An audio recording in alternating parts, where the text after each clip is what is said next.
Hey, this is Big Papa Pump Scott Steyer, and you're watching WTF Podcast, hosted by Devon and his other co-host, Austin, who are self-admittedly a couple of fat asses.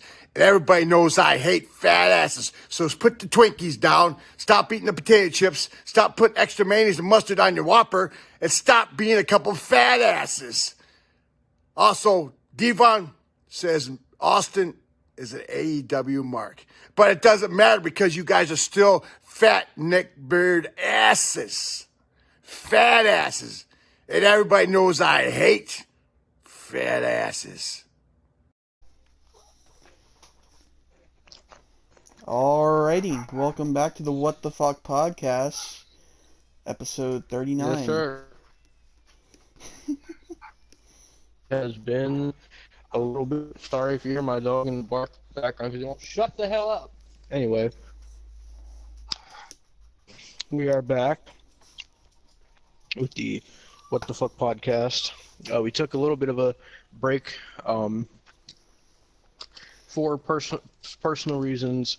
I had stuff going on with my family. Also, like, the both of us were feeling burnt out with doing content, so we figured it would be best to take a little break for a few months and come back when we were feeling like, like we wanted to do it again.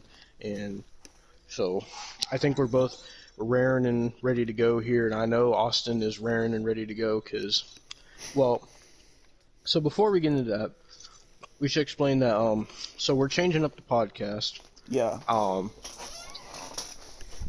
We're gonna try out a new format.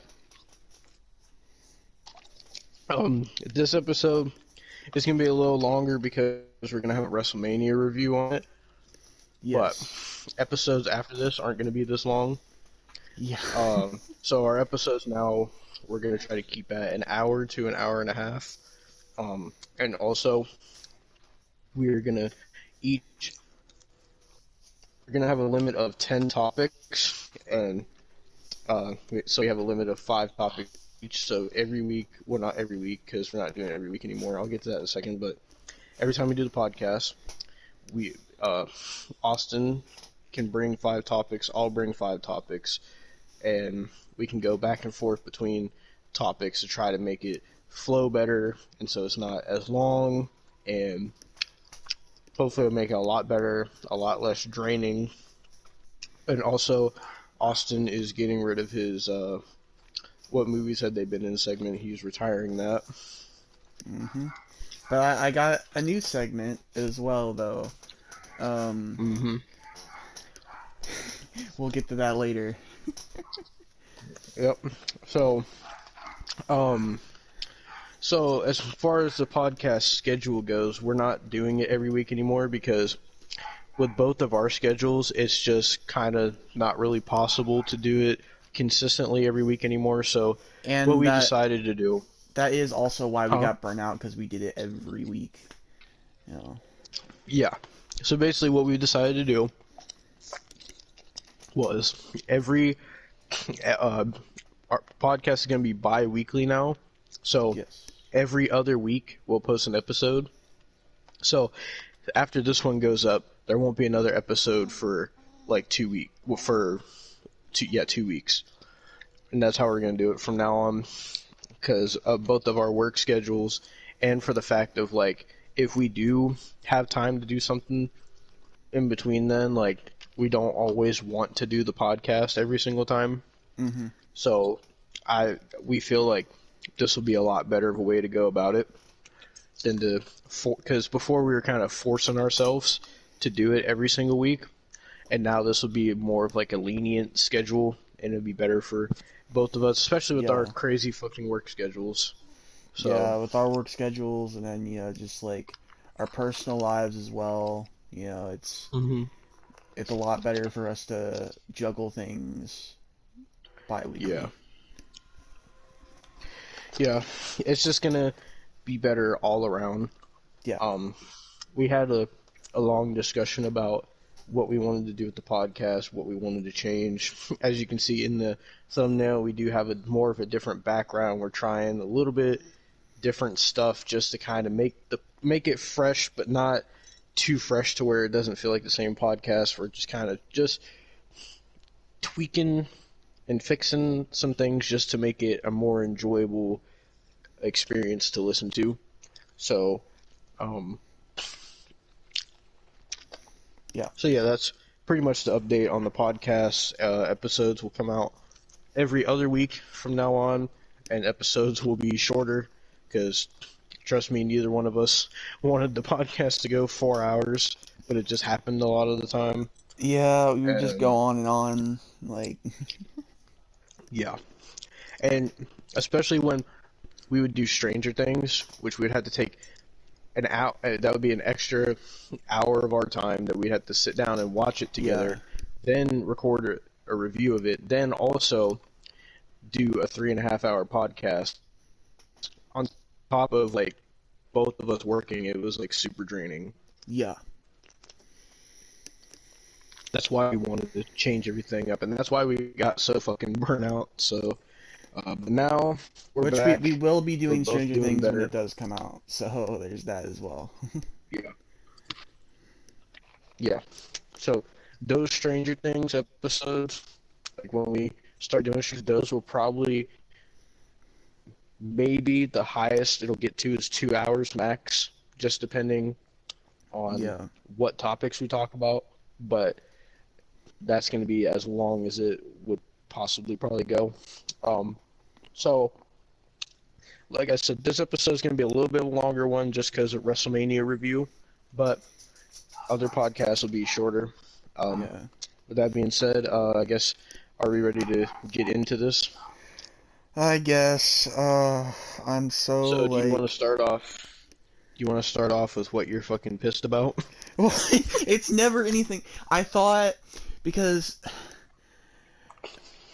we had discussed how we were ready to do the podcast this week, and we were finally ready to come back and everything like that, and then we had no topics. We had like no topics besides one thing, which I was already a little bit aggravated about. So it's just like, and then I was just reading on Twitter, and I just kept getting pissed and pissed and pissed, and it's this psychotic cunt, dude. I swear to God. Oh my God. Like, I'm not, like, I don't, this is not what I wanted to come back to. This is not what I wanted to come back to, but lo and behold, I have to do another goddamn rant, because goddamn Kimberly, what's the sitch? Well, fucking Kimberly, the unattractive bitch that was on Impact Television last year, didn't really like do anything that we liked or whatever. She was a terrible wrestler, terrible everything. The only thing that she was notable for was being married to Nash Carter. Oh, now she's notable for being a psychotic bitch. Because, for Christ's sake, I have the screenshots. I will send you screenshots. She accused Nash Carter of fuck, I can't even talk. Abuse. Sound like goddamn fucking Kyle Danger. But It's a bunny. Come on, bunny. But fucking, she accused Nash Carter of abuse, and everybody was on her side, and everything like that. And then, goddamn, fucking, she flip-flops when NXT Stand and Deliver is on, and she's like, I'm so proud of Nash Carter, and everything like that, and all this bullshit. And then right after WrestleMania weekend, she goes at it again and starts saying, oh, he abused me, and all this bullshit, these are the bruises. And then Devin sends me a screenshot. He doesn't even live with her! He doesn't fucking even live with her. He lives with Wesley! Do you want me to read the screenshot that I sent you? You might as well, and you might as well just read the screenshots I sent you too. Alright, so, this person, her Twitter name is Queen E. Marie. She tweeted, this was on, the fuck was this anyway? It was like 2 days ago. So it was like April, 3rd, and she said, just so everyone is aware, Nash Carter, and she added him, has been living with Wes, which is Wesley, and I, for months ever since she was in the hospital talking about Kimberly, and then she said also, which she checked herself into. Then she goes on to say, he's actually been the one trying to avoid her mental abuse. They haven't been together. He went to one therapy session. And then I'll read what you sent me. So, Kimberly says on April 4th, hey, at NXT, this is my face after after your tag champ Nash Carter got wasted and hit me so hard he split my lip open. He told me I'm a wrestler, so I'm always marked up. I've hid this for a year and even forgave him, but I can't hide it anymore. You all wanted the proof. There it is. I'm sorry I backed out, but he was telling me lies. Then the second screenshot, she says, say what you want, think what you want. The truth is nothing on this app matters. You have your minds made up. This one I'm reading now is from April 2nd. This is her flip-flopping, because before that last one that I read, she said, say what you want, think what you want. The truth is nothing on this app matters. You have your minds made up because I put out a little too much personal information the other day, but I did not lie. I'm going to go back to the people that matter. Thanks, at Nash Carter. And then someone responded and said, do you think this public outbreak is upsetting Nash? He just won a title, and you're saying all this. Go talk to the man on the phone. She said, I am, thanks. Oh, I forgot this screenshot. So, on April 2nd, someone tweeted her and said, bet that stings, when MSK won the title. And Kimberly said, nope, I'm a proud wife. But keep in mind, they weren't together. Yeah. So, I don't know. This whole situation just unfolded over the past couple days, and now it's what the reason Austin is pissed off is because all this that Kimberly is doing has led up to now Nash Carter has been released from WWE. Yeah, he's been released. So Wesley's and they career just could won be the tag fucked. titles last weekend. Here's the thing: Wesley's career could be fucked here. Not only Nash Carter's, because what the fuck is he gonna do? Mm-hmm. Like, and on top of that, apparently it's going around that the reason this is all happening is also because he's with Priscilla Kelly, and that's why Kimberly is doing all this bullshit. Mm-hmm. And I don't even know if that's great in comparison, because have you seen the shit that Priscilla Kelly will do on Twitter? No, I haven't.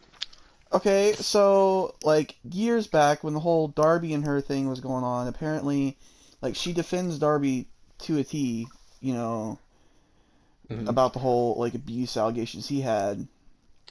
And so she will go in random fans' DMs and fucking chew them out in DMs and shit. Wow. If they say anything about that.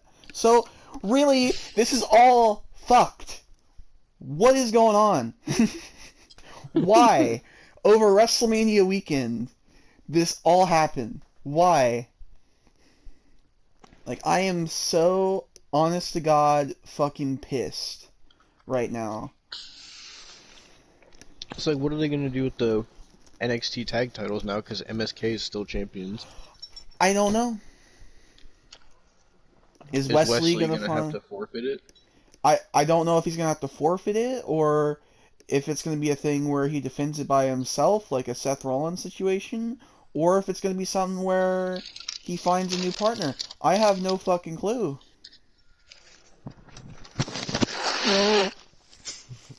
I mean, it's not. I also saw something that Marcel Bartel and Walter or Gunther or what the fuck ever you want to call him is supposed to be going to SmackDown. So it's not like they could put it back on Imperium. Who in Imperium is still there? Do they still have, like, Fabian Eichner and all those guys that were in Imperium? The only people that's in Imperium is Walter. I'm only calling him Walter. I'm not calling him Gunther. There's Walter, Barthel Bartel, and Fabian Eichner. But from Wasn't oh yeah, the fourth guy was Alexander Wolf. That's right. I yeah, forgot about that. yeah, Holy and shit. from what I saw, apparently they're supposed to be splitting Imperium up and only calling up Walter and Marthel Bartel. Oh Jesus Christ. So keeping Fabian Eichner Oh in Jesus. NXT.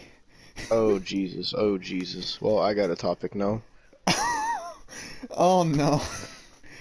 That's scary, the way you were saying that. Well, I don't want to cut you off, but I got a bad topic about Austin Theory. What? What's going on with Austin Theory? Austin Theory accused in speaking out of inappropriate behavior with 13-year-old girl. Oh, dear fucking lord. What is going on today? What is this worse. bullshit, man? Come on. The post is... Wait, hold on. Okay, the post doesn't... The person's just saying, wow, it's not giving any details. Hold on, let me see if I can find it on Twitter. You keep talking about the Kimberly thing. How am I supposed to talk about the Kimberly Lee thing right now? What the fuck? I'm trying to find more information on it. Fuck, man. Like, come on. Oh, the Queen E. Marie chick tweeted again 2 hours ago. She said, it's interesting when you want to intentionally get someone fired from their job and at the same time say that you want to take them for all their money. But if the person has no job, how will you get the money? Thinking emoji.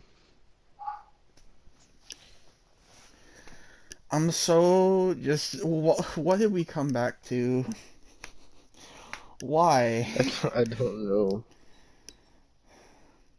What has the world come to, man? I'm trying to find the Austin Theory thing. Well, like how I type in on Twitter Austin Theory, and the two top results are Austin Theory gay and Austin Theory allegations. What the fuck? Why?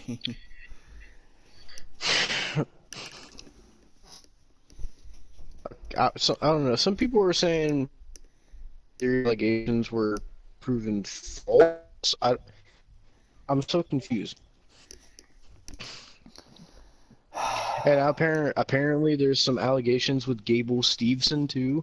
What? People are like, they listed the people with allegations. It says Austin Theory, Matt Riddle, Jordan Devlin, Nash Carter, and Gable Steveson. Oh my god, people are calling him Austin Pedophile Theory. Jesus Christ. What?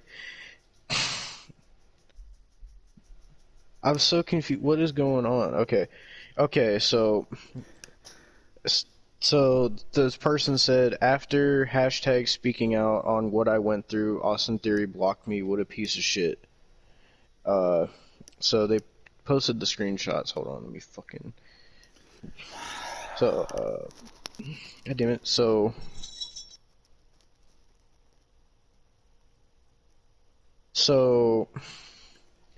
I saw this looks like an old picture of Austin Theory, and he's like taking a picture with this girl. You can tell that has his hand around her lower back, but she's trying to say that Austin Theory had his hand on her ass. And she said, clearly pulling me in closer than I'd like, but she's the one smiling in the picture. Then she posted another picture saying, giving me more attention than other fans at the time. I guess this is when Austin Theory was on the Indies. I distinctly remember Theory and another local worker in the locker room discussing blatantly how they would fuck another worker's girlfriend when, not if, she let them. He's not a good person. And then someone responded to the person that posted the allegations and said, I can personally testify to what that person is saying, As I was there for a lot of this, what happened should have never occurred. I can't. I don't understand what's going on. We can't have Speaking Out 2. I don't want Speaking Out 2. Hold on, I gotta see what's going on with Gable Steveson. Something tells me this is just Speaking Out 2.0, and I don't like it. Okay, so apparently the allegations against Gable Steveson is apparently rape.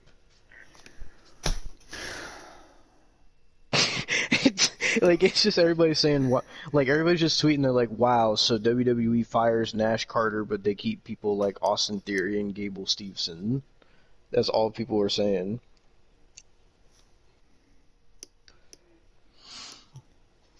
I can't even like.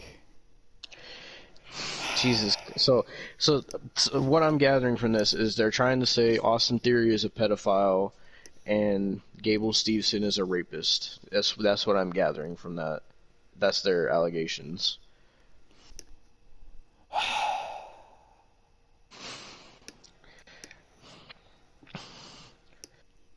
Just so you're aware, people watching, when we get to the WrestleMania review, we didn't know any of this. So so when we like praised the Austin Theory match, don't get mad at us because we didn't know this. So Well, is it an actual thing? Like, I don't know if it's true because I saw what the chick posted, but it's just a photo of her and Austin Theory, and he has her hand on her lower back, but she like circled it to try to make it look like it was on her ass or something. And she like another picture with him of them smiling, and then she's like clearly giving me more attention than I wanted, or more attention than anyone else got, or something. Like, I don't get it. I don't know. I don't think anything's gonna happen to Austin Theory anyway. I feel as if he's innocent until proven guilty. I don't think that's the Gable Steveson thing. I have no idea. I didn't see anybody post anything about it. So,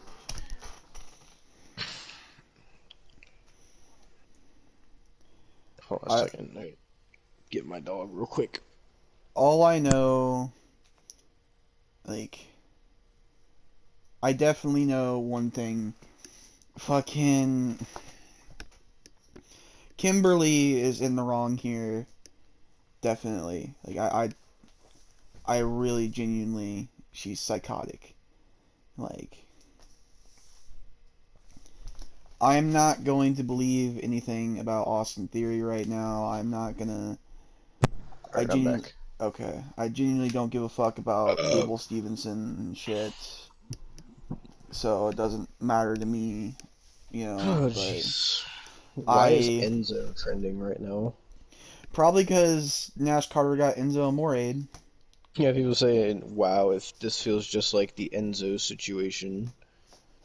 Yeah, because it's bullshit. People are talking about Velveteen Dream, too. There's a hashtag called hashtag Justice for Nash Carter.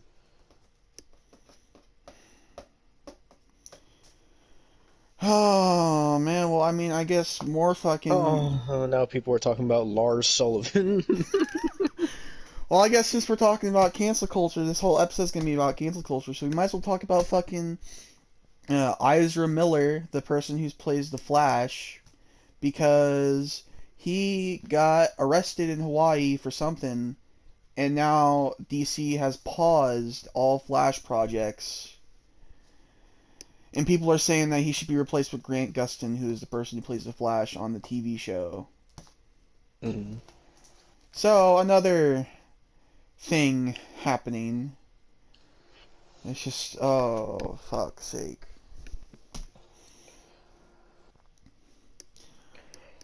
Oh, wow. Jesus Christ.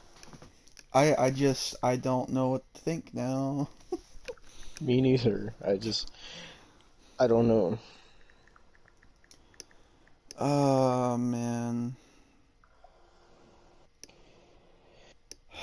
I'm just trying to find something positive now, because there's nothing positive now. Like, fuck. All right, here's something positive. What are you? Thank you, Twitter. Fucking Remedy and Rockstar announce a remake of Max Payne 1 and 2. Not Max Payne 3. No, not Max Payne 3, just 1 and 2. Have you ever played Max Payne before? No, I heard it's good though. I never played it either. I've always wanted to try it.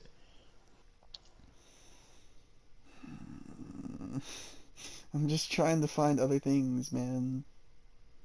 I mean, I could talk about my video game topic. I mean, it's not positive, but it's better than the allegation shit. Yeah, you might as well.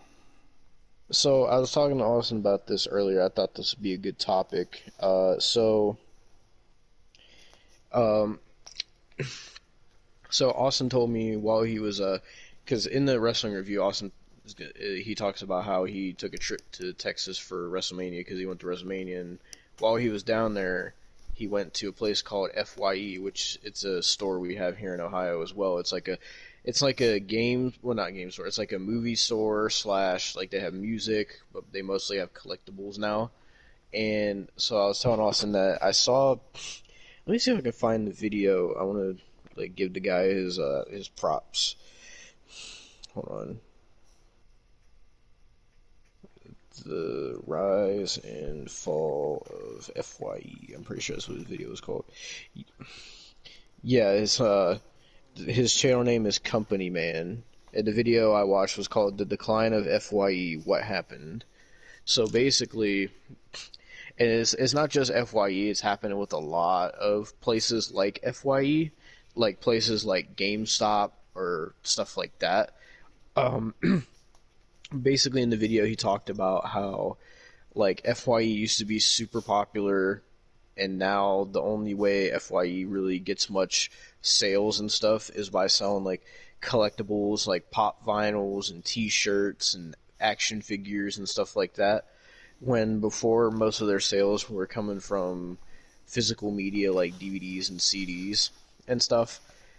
And so like places like Fye are failing, and I was talking to Austin about this. I'm like, man, it's crazy to think that like, and probably not too far into the future, like places like Fye and GameStop aren't going to exist anymore, with everything being online now, everything being digital media. Like, you can just listen to music online. There's no reason to buy CDs anymore.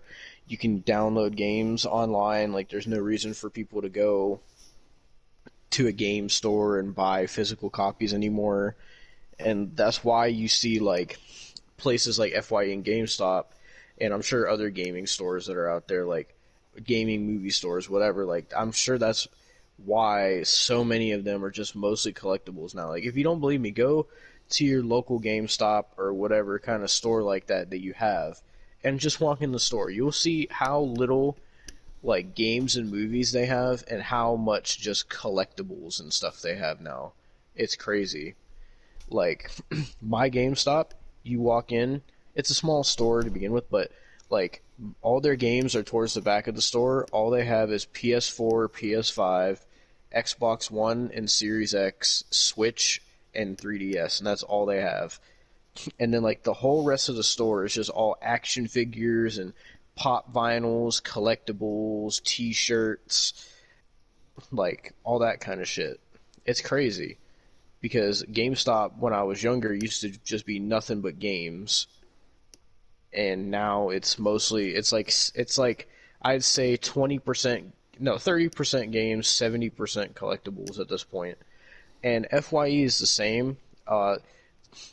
Your game store or movie store might be different wherever you live at, whoever is listening to this, but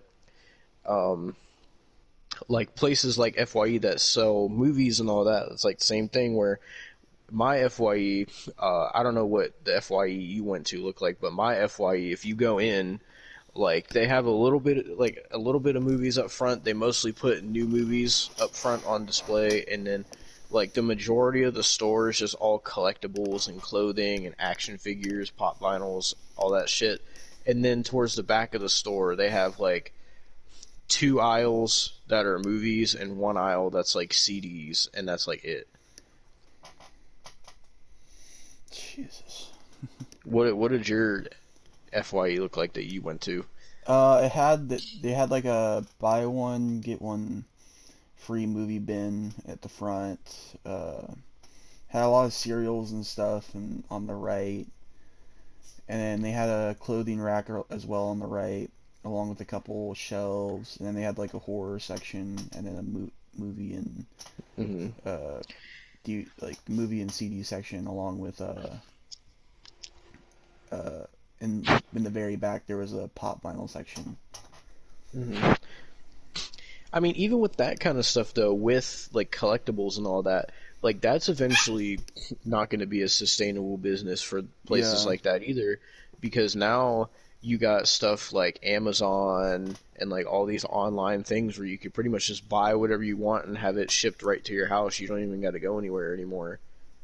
Like, that's why I'm saying I had this whole, like, after I watched that video, I had this whole like thought process in my mind of like, man, like, probably in the next, I'd say 20 years, we're going to see a lot of these places just cease to exist. Like he did another video talking about shopping malls and how like shopping malls are like really starting to like fail as well. Like it's crazy. Like even restaurants too. Like now that's one thing from COVID that I don't think is ever going to change.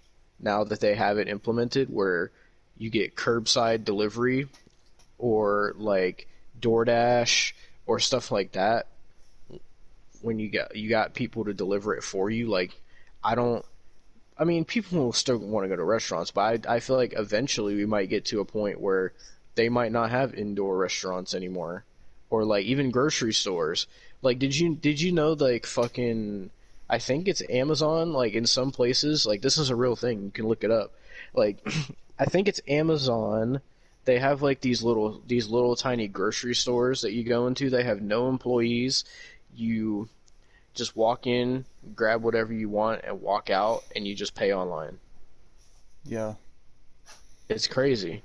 And like places like my work have curbside delivery where you can go online on the website, put in an order of whatever you want, then they have employees go around the store and pretty much shop your entire order, then they box it up, and either you come pick it up or we have like a delivery van to just deliver it right to your house. Same thing, Walmart has that, like everywhere has that now. And now that, I'm not saying COVID's over with because it's not, but now that COVID isn't as bad as it was and people can go out to eat again and people can like go places again, like I don't think these easier methods are ever going to go away now. Yeah. I think they're, now that they've just been around and it makes things so much easier for people, they're just not going to go back to just doing what they did before. Man, that fucking sucks. Yeah, and like I know you're like a super digital, not super digital, super physical media person. I am too. I like physical media more than digital. I do get why things are switching to digital. Like even when it affects movie theaters too, because everything's streaming online now, and every movie theater that I went to, it's just sad. Like there's just nobody going anymore. Like it sucks, and it's weird to think that in the next 20, 30 years we're probably going to be. It might even happen faster than that with how fast things are progressing with technology and stuff. Like, we might be sooner rather than later living in a world where, like, you could just fucking stay home all the time and not have to do anything. Like you probably won't even have to go nowhere anymore. Like, it's crazy to think of a world like that, because I've always been used to my whole life of, like, I've been used to just how things were. Like, oh, if you want food, you go get food. If you need groceries, you got to go out and get groceries. If you want to, like, buy something, there was even a time where Amazon and stuff wasn't a thing. So, like, you would either have to get shit on eBay or get lucky if the company itself had a website you could order on. And if not, So a lot of the times back then, what people had to do is you had to check every single store to see if they had something you wanted, and a lot Yeah. of the time they wouldn't have it. It's really crazy how things are changing in the world like that. And when I saw that video about FYE, I was like, man, like it's sad, but it really is true. Like as much as we like physical media and other people like it, like it's just how the world is and is what it's turning into, where just everything is going to be digital now. And like even with the whole Facebook thing, how Facebook has Meta now, where like it's like a whole like virtual reality thing to where like you can go to work in virtual reality and shit. Like that's what I'm talking about. Apparently Meta is really bad though, from what I heard. But nevertheless, like stuff like that just makes me think like, man, are we really gonna one day live in a world where all we do is just stay home all day and like everything we do is gonna be like virtual reality and like we don't ever have to leave our house because we can just get anything we want brought to our door or like whatever. Like I don't know, man. It's crazy. And Yeah. now with like even with like stuff like Bitcoin and NFTs and all that, like I don't know much about that stuff, but like every time I hear people talk about it, they always make it sound like it's like so futuristic to where like you can do like cryptocurrencies and shit on the internet and like you don't even gotta have actual money anymore. Like it's fucking insane how shit's changing. And when you stop to think about it, or when you see a video like that and you just think, you really start thinking about all this stuff and you're like, holy shit, like this is really crazy what's changing in the world that you never thought would change. And some of it's really sad. Like it's so sad to see movie theaters going out. It's going to be sad when game stores start going out and movie stores start going out. Like it sucks, man, but it's just how the world is changing. It's as much as we like that stuff and as much as we have nostalgia for it and we're going to miss it, like you can't argue with the fact that it's more efficient to do stuff like that digitally online, and it gives them way more profit to do that. So obviously all the companies are going to go with whatever gives them the most profit. Yeah. And like it's just it just sucks. Like some stuff with that is cool. Like I think the Amazon thing is cool where you can go in the store, there's like no employees and you just go in, get what you want and then just pay online. Like I think that's cool. But then there's stuff like, game stores, movie stores, they just have like a certain nostalgia to it. Like I feel like those kind of things will still be around, but it won't be no. There goes my fucking dog again. But it won't be no mainstream stuff like GameStop. Like you'll probably only find like little like mom and pop game stores that are like hard to find or whatever. And even then, those places might not get much business either. Yeah. It's just to sum it all up, it's just crazy. And I was really thinking about it after watching that video.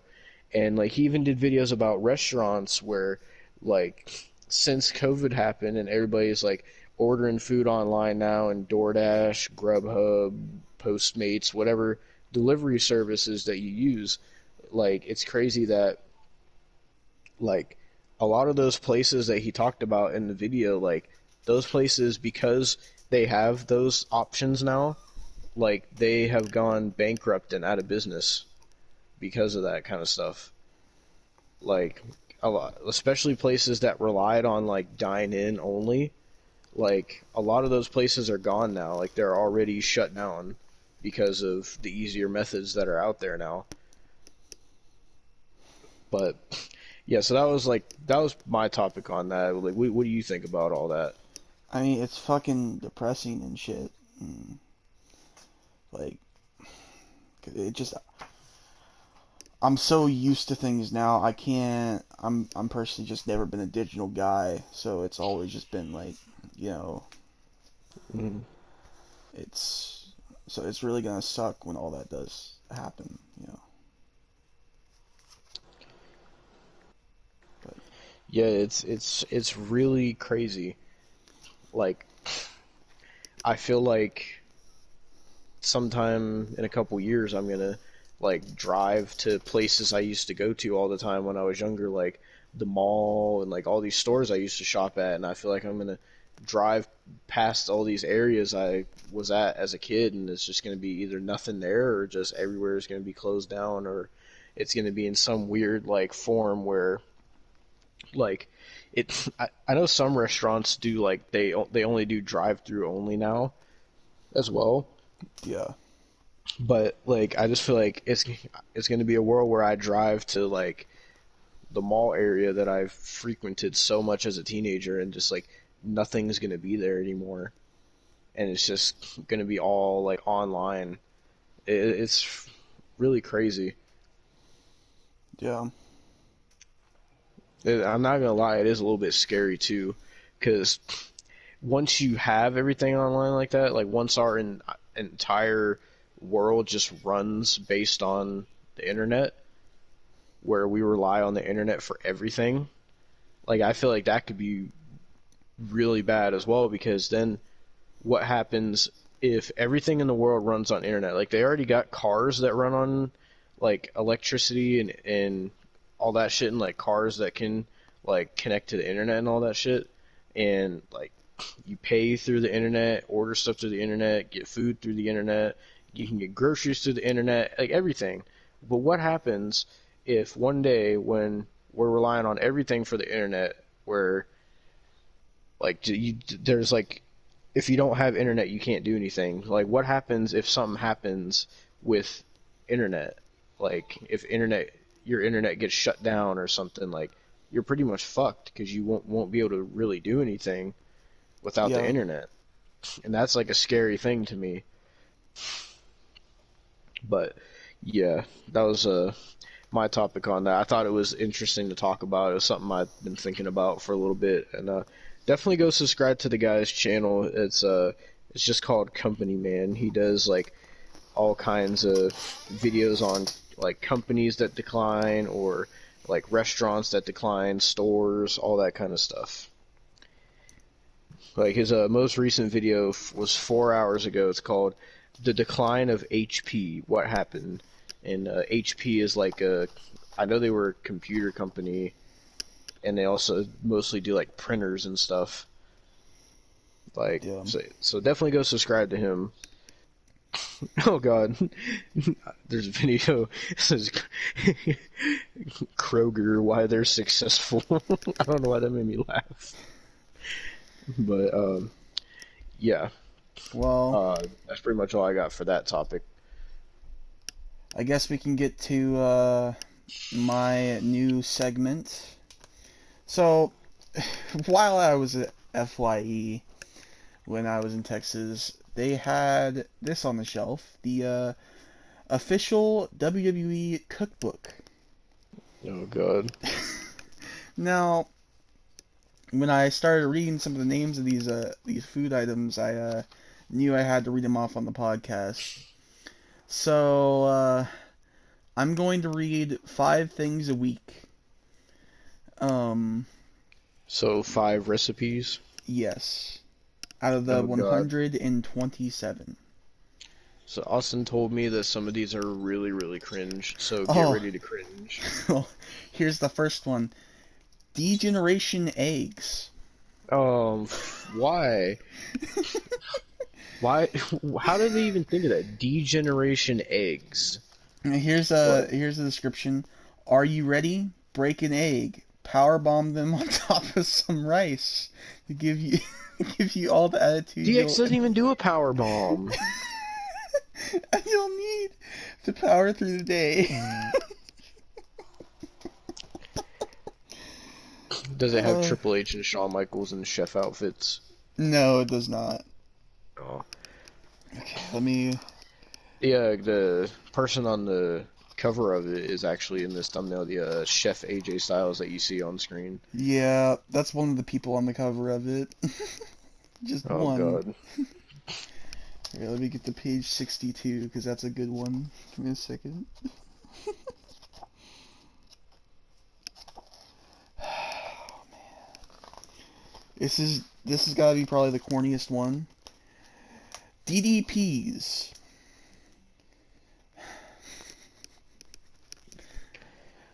I thought there was more of that. It's just DDPs. Yeah. Oh my god. Wouldn't that P just be peas? How is that a recipe? well, I could tell you. Let me read the description first. Peas are good for you. Eat your peas. Self high five. That's it? That's not a fucking. Why is that in the cookbook? It's not a recipe. I could just go to the store and get a bag of frozen peas and then hit it with a diamond cutter into my fucking stove and call that DDPs.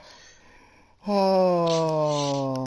Or maybe I could fucking do what he did in the Sarah storyline and like just fucking take pictures of the peas and stalk them. And then have fucking Undertaker Oh, kick my man. ass. And then I just forfeit the match and that's it. And then I Oh. also get fucking pinned by the peas like he did by Sarah. Well, we have our first dessert, truffle H. Truffle H. Yep. Oh my god. I can tell you're loving this segment.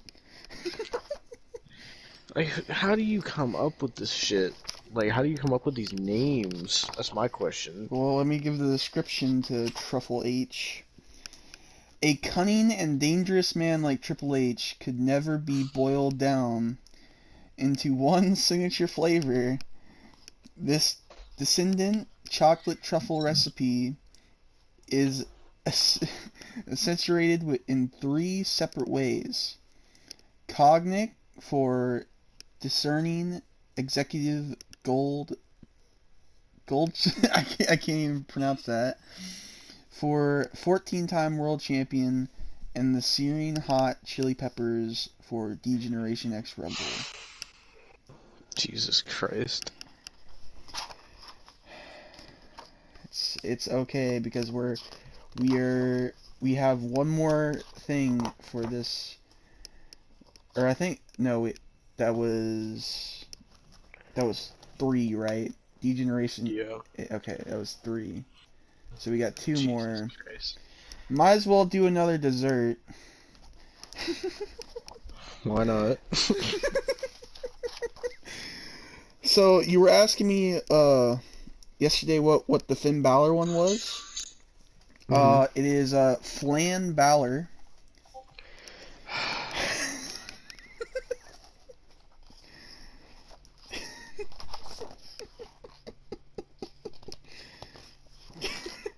Jesus Christ. So there's nothing demonic about the sinfully indulgent custard and the deep dark caramel. Well, maybe just a little. Uh, All right. Well, can you believe there's beverages on this cookbook, Devin? oh god. Beverages now? Oh yes, yes. This has got to be the best one. Tatsumi Fujinami apple cider. What? That's not even like a fucking jokey name. It's just putting somebody's name in front of a beverage. Oh, do you want a jokey name for a beverage? Sure, fuck it. Ginger Mahal. So is this supposed to be ginger ale? Yep.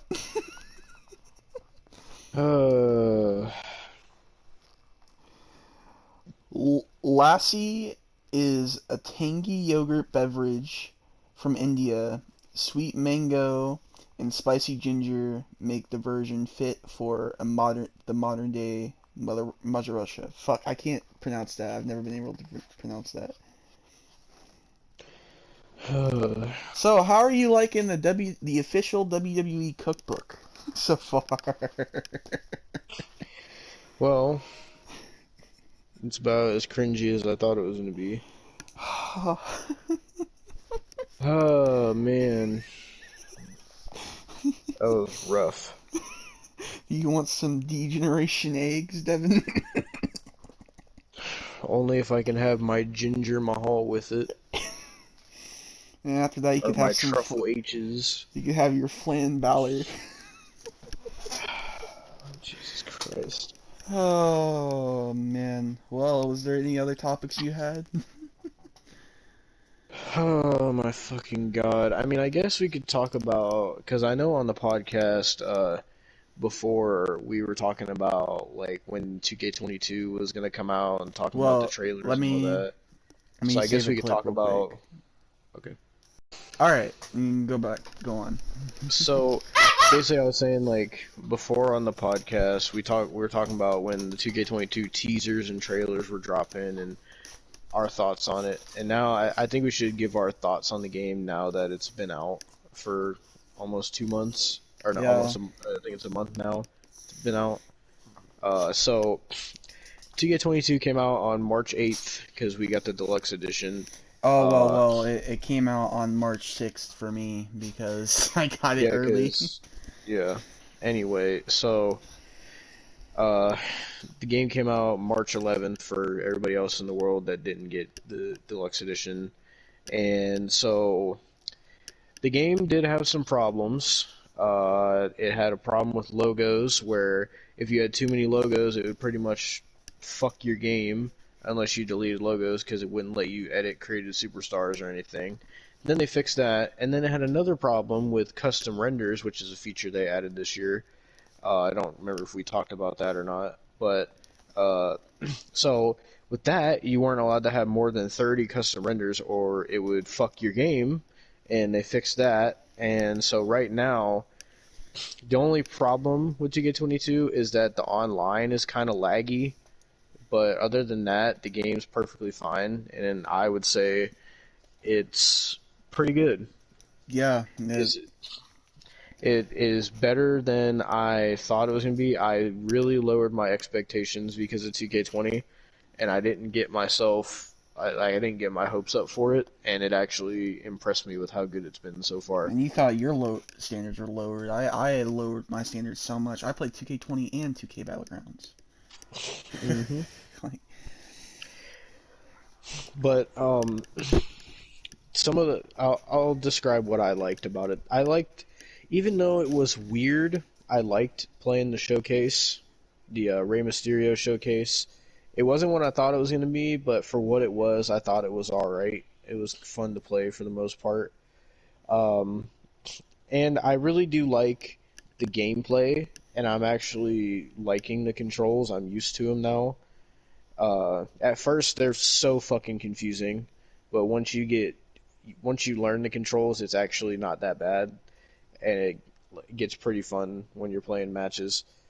Um, I also I do like the graphics. Like it is crazy with how many custom people are right now. There's like 13,000 pages of calls right now. It's only been out a month, yeah. and like these creators, like What's the Status and WCW Project and Dre Cause and all these people, they've been going crazy Yeah, putting fuck out creative Defrag, by the people. way.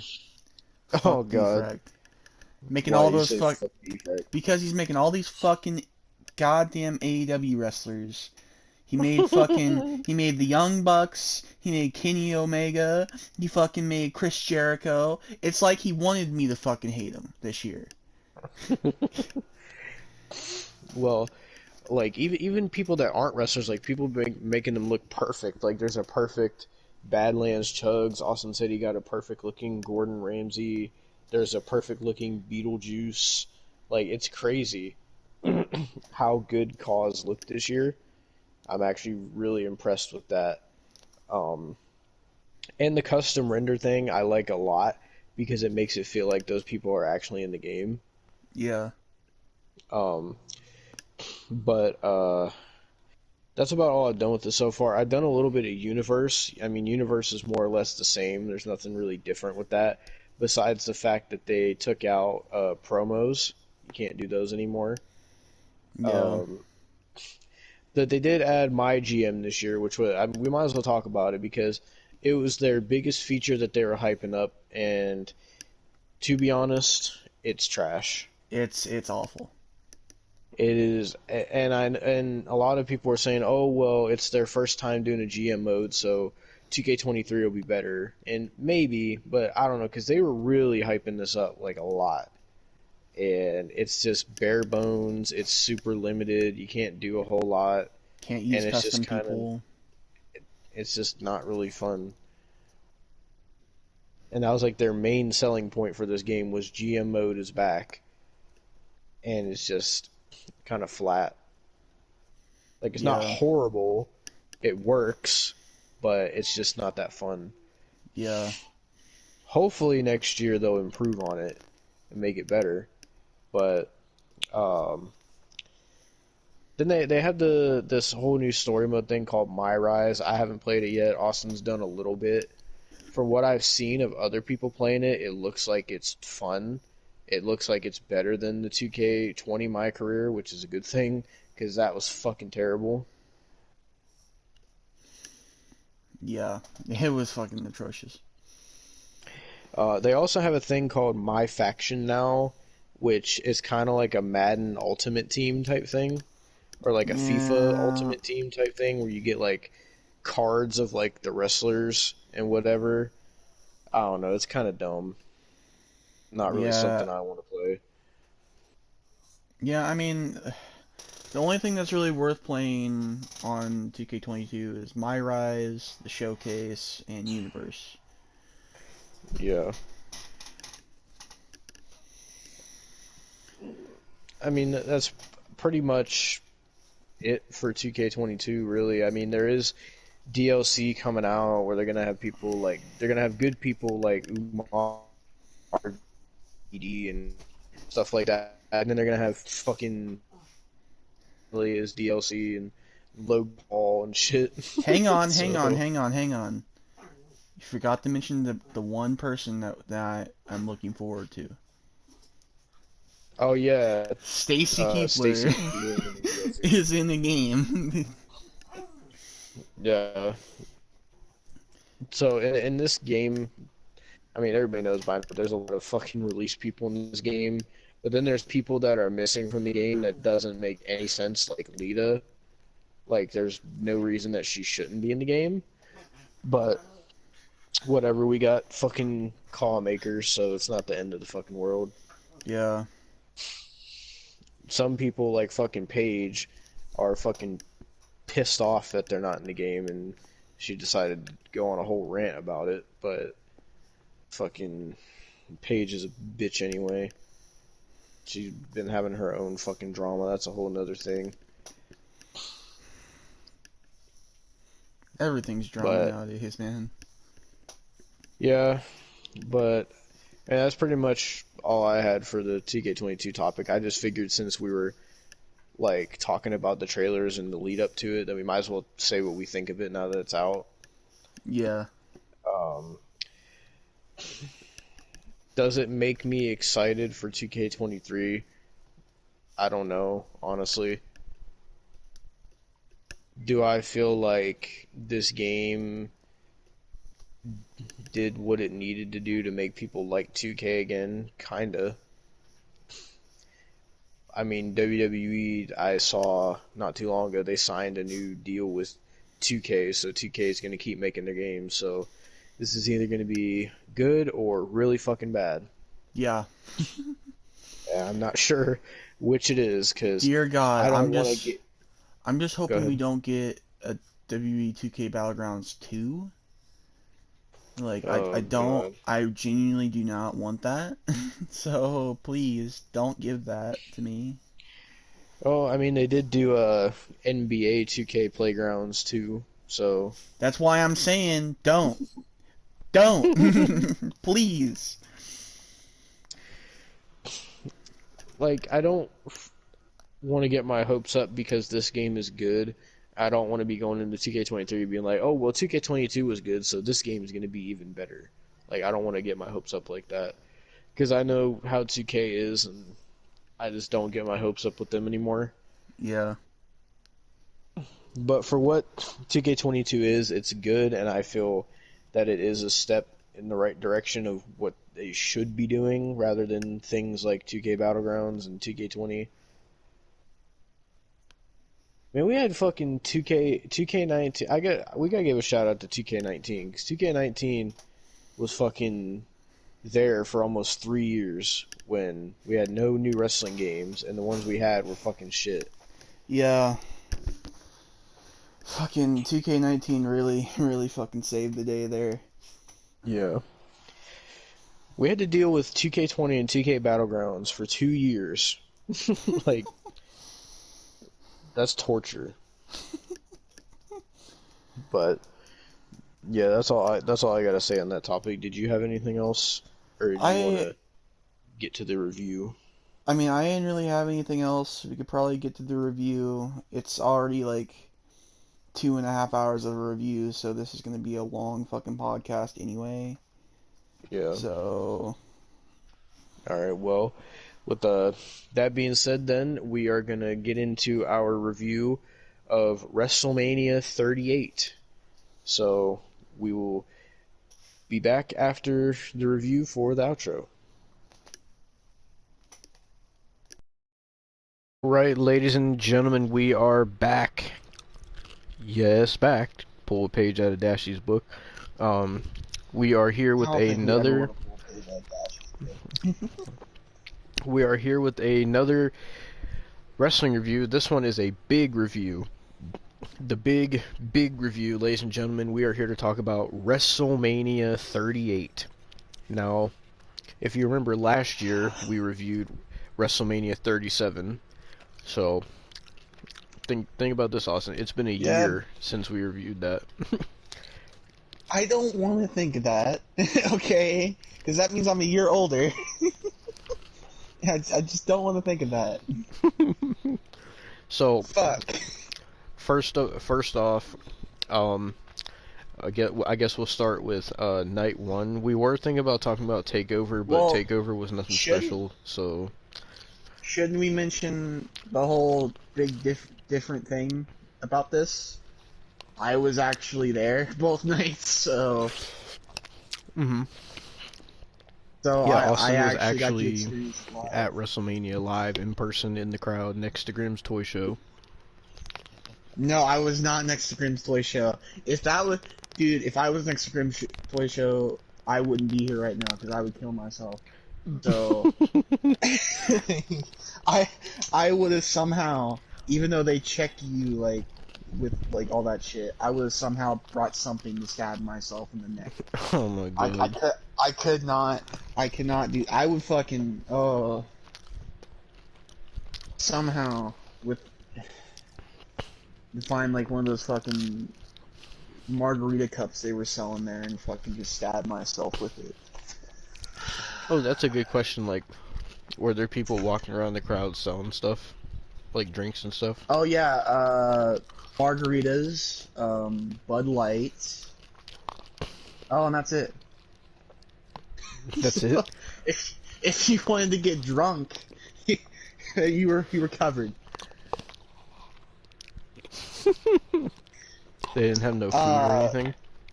Well, to be fair, they also did have like delivery when it came to food, so it was different. But they had people walking around with if you're talking about people walking around with drinks, you know, that's different. But food, there was delivery. How the fuck? Wait, how do you do delivery if you're in the fucking arena? Oh, there was a WrestleMania 38 app. No, I had to download the WrestleMania 38 app because not only was there delivery on there was a thing on DoorDash called Smackdillas. What the fuck? So it was quesadillas, but with wrestling Smackdillas. And yeah, they were called W Smackdillas. I actually had a couple. We DoorDashed them before we went to night 2. And they were really fucking bland. I imagine. But it wasn't that expensive for DoorDash. It was only like 30 something for DoorDash for me and my mom. So I mean, they weren't too bad.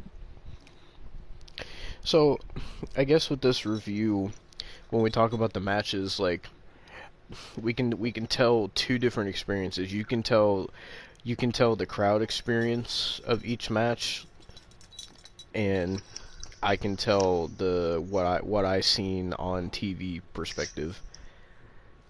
Yeah. So, but like I said, we were thinking about talking about TakeOver, but it wasn't anything special, and they had it on right before WrestleMania, so no one cared. Yeah, I only watched the Tommaso Ciampa match, and after that, I was like, fuck off, because that match is kind of bullshit anyway. So yeah. So I mean, to mention the Hall of Fame, I guess we're not really going to talk about it, but the only like thing worth talking about is Undertaker. Really, I mean, the whole Hall of Fame was good, but Undertaker was like the biggest thing. The inductees were Undertaker, Vader, Shad, Gaspard, Sharmell, and the Steiner brothers. So pretty good lineup. well, I mean, besides Dana Warrior, because fuck that cunt. God. Yeah, Austin had a whole fucking rant about Dana Warrior. No. If we're gonna come back, we're gonna come back strong. Fuck you, Dana Warrior. The only reason you're with the company is because you had sex with the Ultimate Warrior. Oh my god. The only reason. Jesus Christ. And the only reason they hired you is because the Ultimate Warrior passed. Oh my god. And that's not even that great of a legacy, Dana. Oh, it's good to be back. Jesus Christ. Didn't you miss us? Didn't you or miss me, at least, when it comes to this bullshit? Because Devin's not gonna fucking call out people for... Devin's not gonna go that far. After Austin's grueling match against Dana Warrior, we could get to WrestleMania Night 1. So was there any pre-show stuff or like any dark matches? Oh no. No. That's the funny part. You know how like every other show we reviewed last year had a pre-show? Mm-hmm. Legitimately. Every single show I went to live, whether it be the Royal Rumble or Night 1 and Night 2 of WrestleMania, did not have a fucking pre-show match at all. Like, what did they do before before the first match? Did they do anything special? Well, for the Rumble, they had nothing. So we just sat there for 2 hours. And then, for Mania Night 1 and Night 2, they had this DJ come out there and do stuff, and then we still just sat there because it was just a DJ doing stuff. Well, and keep in mind, the DJ didn't do anything different on Night 2. He just did the same songs and everything. The same exact songs? Yes! Why? The same exact order. Oh my god. There was one point where he started playing this mumble rap song, and then tried to mix it with Vince McMahon's theme, and I'm not even joking. Oh my god. It was so god awful. Like I legit, that was at like Night 2 after I experienced Night 1 and all that shit. Like when it came to that pre-show and shit, Night 2, I said, "Mom, we're fucking getting like merchandise. We are not sitting down there for 2 hours listening to this motherfucker." Like it was so annoying. So, what merchandise did you get? Well, I got a WrestleMania 38 like wooden skull, like decorative skull. Mm. I got an I Was There t-shirt. I tried to get an AJ Styles and Edge t-shirt, but it didn't have my size. They only had it in smalls. Damn. So, yeah. And then I bought, since I have an addiction to collecting things, I bought a WrestleMania bear. Like I collecting those because I got an obsession with collecting things.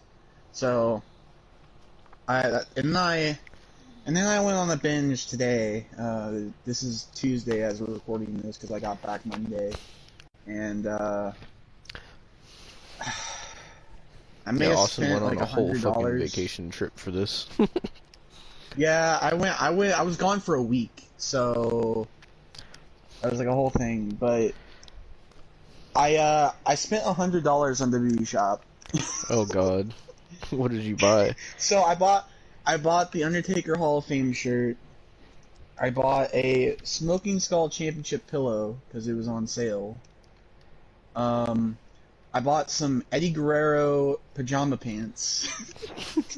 Oh my Don't God. ask me why they had them. I bought a Brock Lesnar seasoning, like the seasoning like you put on steak and or like Oh my burgers god, and I shit. saw the steak seasoning.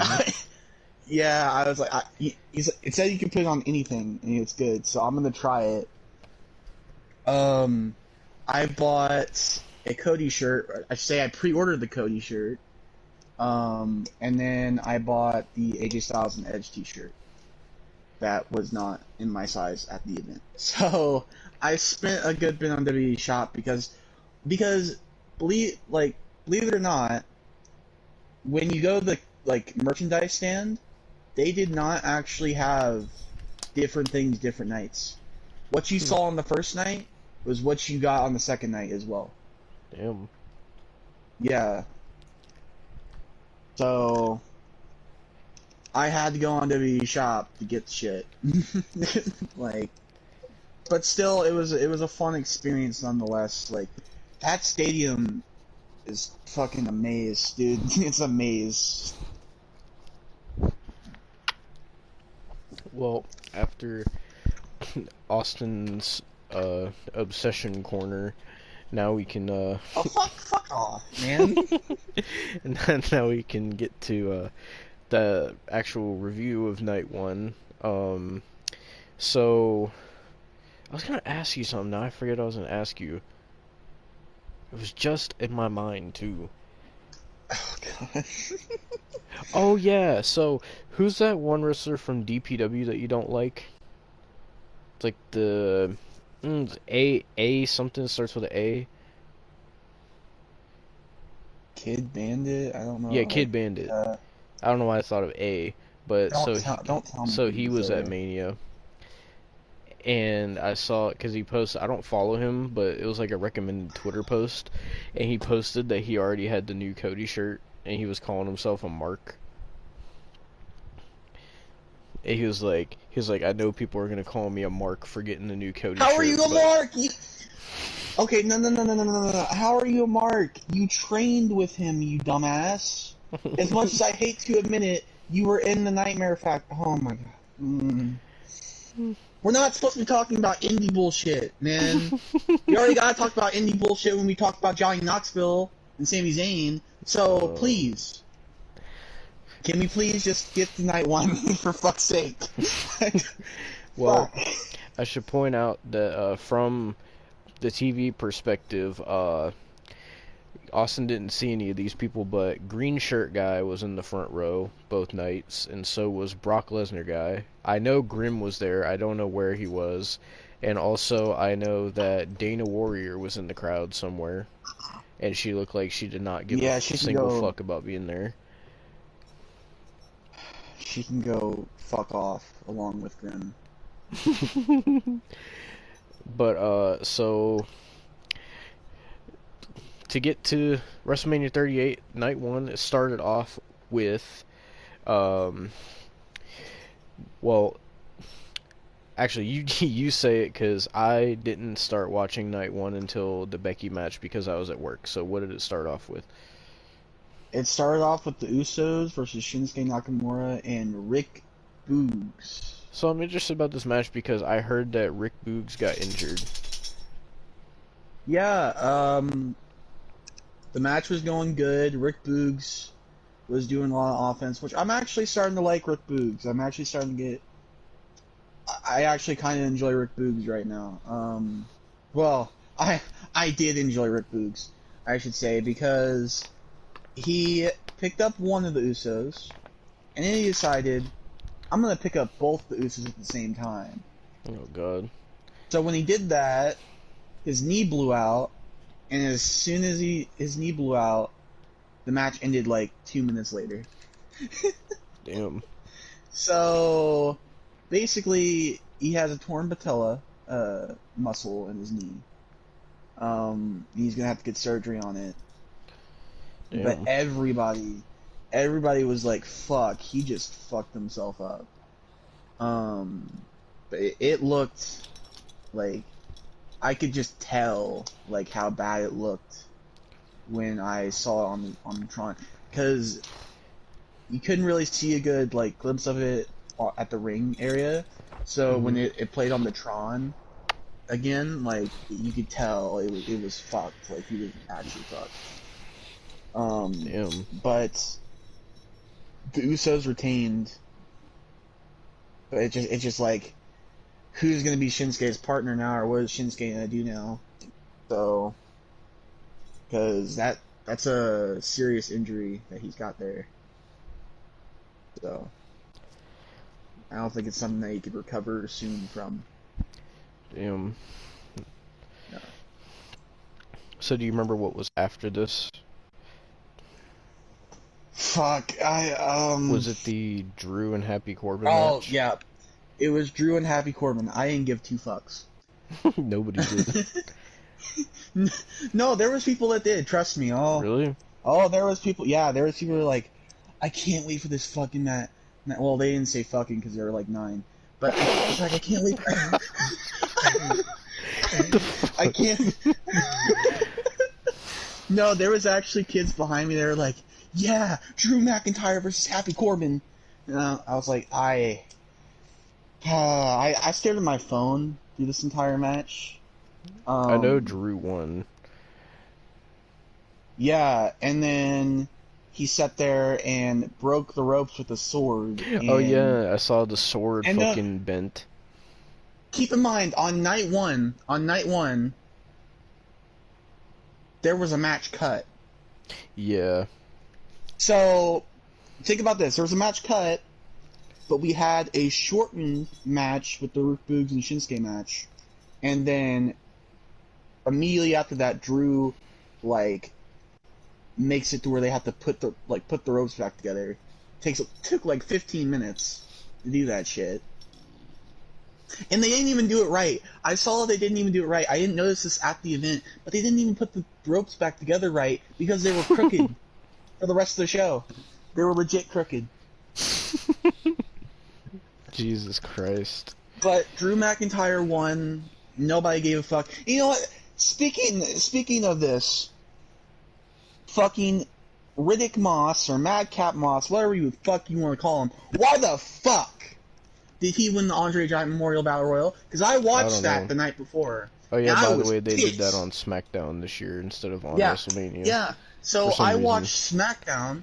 I watched SmackDown, the Hall of Fame, night 1 and night 2 of Mania, and then I watched Cody's promo on Raw. Spoiler, I didn't even realize. We'll talk about that later. Everybody knows at this point. It doesn't fucking matter. Cody showed up at Mania. It doesn't matter. But nonetheless, I watched all of that. In the Hall of Fame. Why too. the fuck? Yeah, I mentioned that Hall of Fame. But why the fuck did Madcap Moss win the Andre Giant Memorial Battle Royal? That is legit just the Jobber Battle Royal. Oh, now. did you see what happened? Because when they announced him as the winner, they misspelled Andre, so it said Andrew the Giant Memorial Battle Royal. Oh my fucking! Like, how did they mess that up? How did I they put don't know. Andrew the Giant? I don't know. But we went from think about this, Devin. We went from fucking people like Cesaro and Big Show to Mojo Rawley, fucking Gronk. That was fun. yeah, fucking who won the 34 one? Was it Matt Hardy. Oh yeah, it was Matt Hardy. Nobody gave a fuck then. I don't really think I gave a fuck then. I know you're a Hardy mark. It's okay, but still, I didn't give a fuck. And then, goddamn, Braun Strowman Why? Don't forget Baron Corbin. Well, Baron Corbin was decent at the time. Like, that's why I didn't mention his bullshit. But then, and then fucking 37 was Jey Uso. And I mean, okay. And now Riddick Moss. Really? The man who debuted on the main roster, winning the 24/7 championship. Yep. The man who also faced Drew McIntyre like 27 times.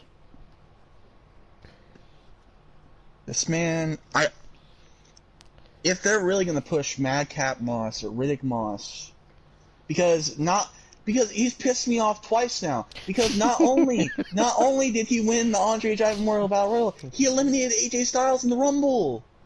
It was the Andrew the Giant Memorial Battle Royal. I don't know how they messed that up. That's so disrespectful. I don't know how they mess anything up anymore, man. That'd be like for the fucking Hall of Fame, if for the fucking for the Shad induction they accidentally call him like fucking Shaq Gaspard or something like that. Like, how do you mess that up? I don't know. But I was scared when they had fucking Riddick Moss win, because right after that, I was like, well, fuck.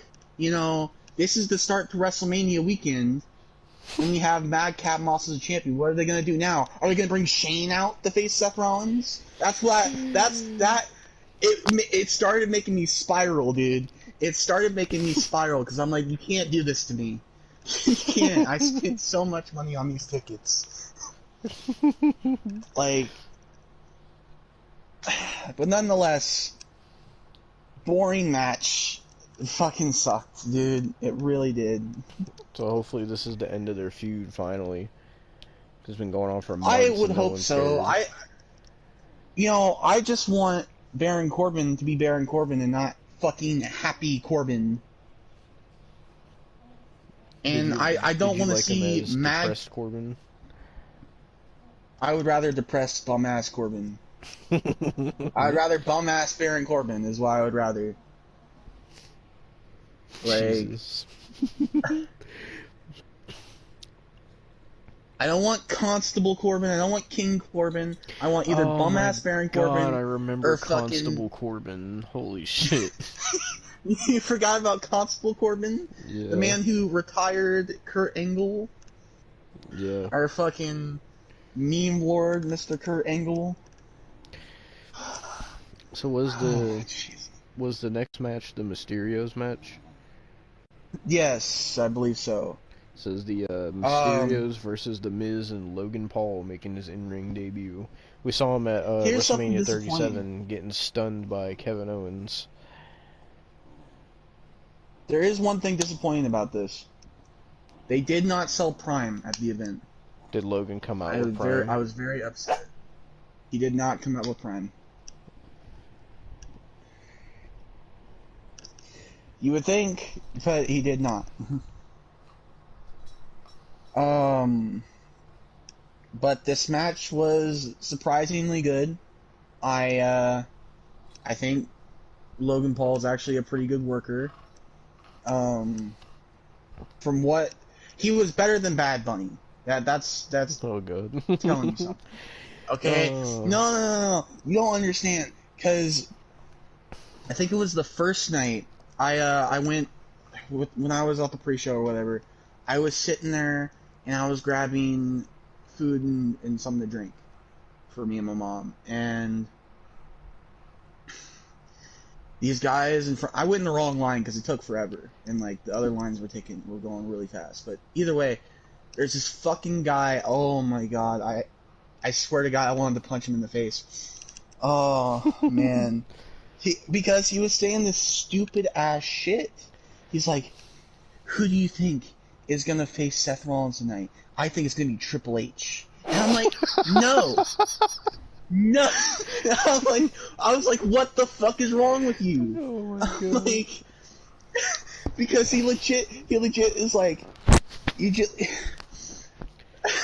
like he said Triple H, and I'm like, okay, I'm just gonna, because I was gonna let that one slide. I'm like, okay, I'm gonna let this one slide. And I'm like, then he was talking about the Logan Paul match, and he was like, I think he'll be good. I don't think he'll be as good as Bad Bunny though. And I'm like, why? Why do people think Bad Bunny was good? I'm like, no. And then he kept going on. He's like, it could be anybody to face Seth. It could be Shane. It could be fucking motherfucker said it was gonna be Dean Ambrose. Jesus Christ. I'm just sitting there. I didn't know there was wrestling fans that delusional, dude. I didn't know. I thought I was delusional at some points, but oh my fucking god. Like, oh. Like, he goes from fucking Triple H to Shane to fucking Dean Ambrose.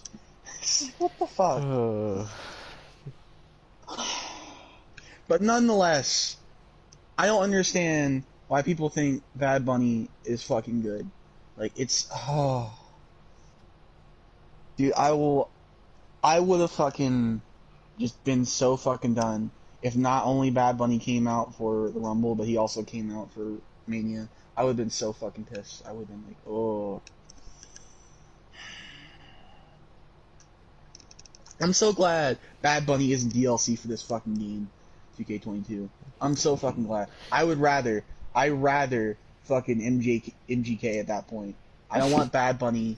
At least MGK looks like he could punch somebody in the head and fucking knock him over. Bad Bunny doesn't fucking... Oh!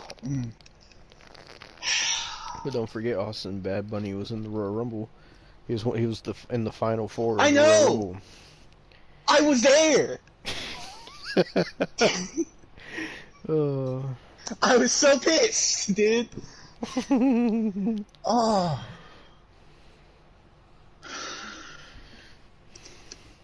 Oh, the Rumble was such a goddamn letdown, sadly. So I heard Logan Paul hit a 3 Amigos in this match. He did. He had a 3 Amigos and a frog splash. And he hit them pretty well. Like, you could just go to his Twitter, it shows all the moves that he hit, like, perfectly. And he hit them convincingly. Mm-hmm. Like, it wasn't like Bad Bunny... I'm just gonna do this shit because I can. Bullshit. So the match was good. Keep in mind, I'm only talking about this match because Devin didn't start watching Night 1 until, like, Bianca and Becky, right? Yeah. Was that after this match? I think. I'll have to look at Night 1's card again. But keep in mind, my brain is mush because I just... Yesterday I had like a fucking 8-hour drive back home. It was fucking tiring. But nonetheless, the match was good.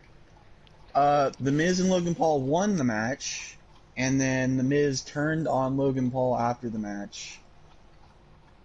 Don't know what that's gonna lead to. Nothing happened on Raw, so but also I guess forgot nothing. to mention that Jake Paul was at WrestleMania, and he said that he wanted to wrestle and kick somebody's ass.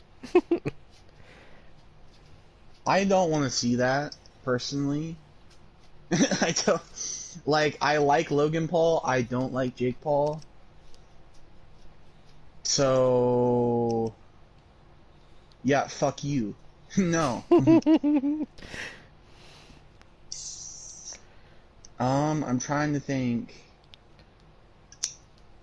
Because I got the match card here. The only things left is the match that was cut. Becky, Bianca, the Cody thing, Charlotte and Ronda, and the Stone Cold thing. Okay, yeah, then that was next. So you could talk about this one. So, when I came home from what? Well, I could tell you all my thoughts for this match, if you want to know my thoughts, because my thoughts are like 3 sentences, and then you can go. Okay, so I'm a big fan of Becky Lynch's new look. So the only thing I was thinking about during this match Wow, Becky Lynch's hair looks nice. Wow, Becky Lynch could put me in a chokehold. Oh my fucking Wow, I God. would like to be in it. No, when she was putting Bianca in that triumphal choke, I was envisioning myself as Bianca. So, and Becky Lynch, your ass looks nice. All right, go on, Devin. Oh my God. Hold on 1 second.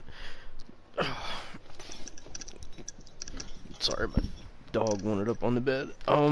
So All right. I came home from work and I turned on the Peacock, and Oh God. that's what everybody calls it. They call it the cock. But Jesus so Christ. as soon as I turned it on, I saw Becky Lynch was making her entrance, and I hate Becky Lynch, so I didn't really care. And then I saw Bianca came out after her. I was like, huh, I don't know why they're having the champion come out first. And then, like, Bianca had, like, a whole big WrestleMania entrance where, like, a whole band came out on stage and they were, like, dancing and whatever. And then, like, the match itself wasn't that great because we've seen Becky and Bianca, like, 17 times now, and they tried to make it like they were doing good storytelling, because like the promo for the match was how if you remember back in our SummerSlam review, we talked about how Becky jobbed out Bianca for the SmackDown title, and then they were trying to make it seem like it was good storytelling that now, all this time later, Bianca's gonna get her revenge, even though, you know, Becky beat her 5 times already for the Raw title. But I guess we'll just forget that. So, did not give a single shit about this match. Becky's ass looked nice, and that was all I really cared about or paid attention to. And Bianca won the Raw Women's Championship. Thank God Becky is not champion anymore. She's so fucking awful. Her character is so bad. Becky, like I think I said this before, like, her wrestling just doesn't seem like she's trying anymore. Like, she just seems like she doesn't give a shit, and it looks bad. And so, yeah, Bianca won, and I didn't give a shit about this match. How was the crowd during this match? I didn't really pay attention. All I was thinking was Seth Rollins is a lucky man. So, I mean, that's kind of a lie. I did kind of pay attention a little bit. They were a little hyped for it. Like, I don't think they were as hyped as they were for the Ronda and Charlotte match, which was shocking. I wasn't hyped for that. We'll get to that later.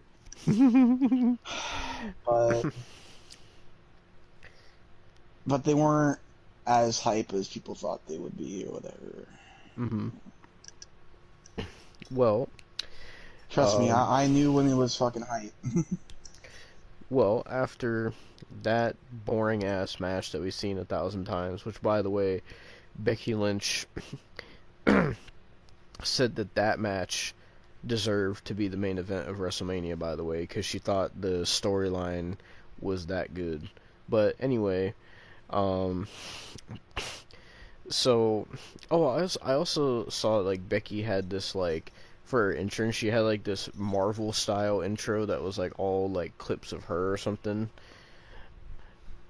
I don't know if they showed that on the Tron or anything, but they showed that on Peacock, because it was like this Marvel type thing. You know how Marvel, like, they show, like, all the comics, Oh yeah, and it they makes showed the it on Marvel the logo. Tron.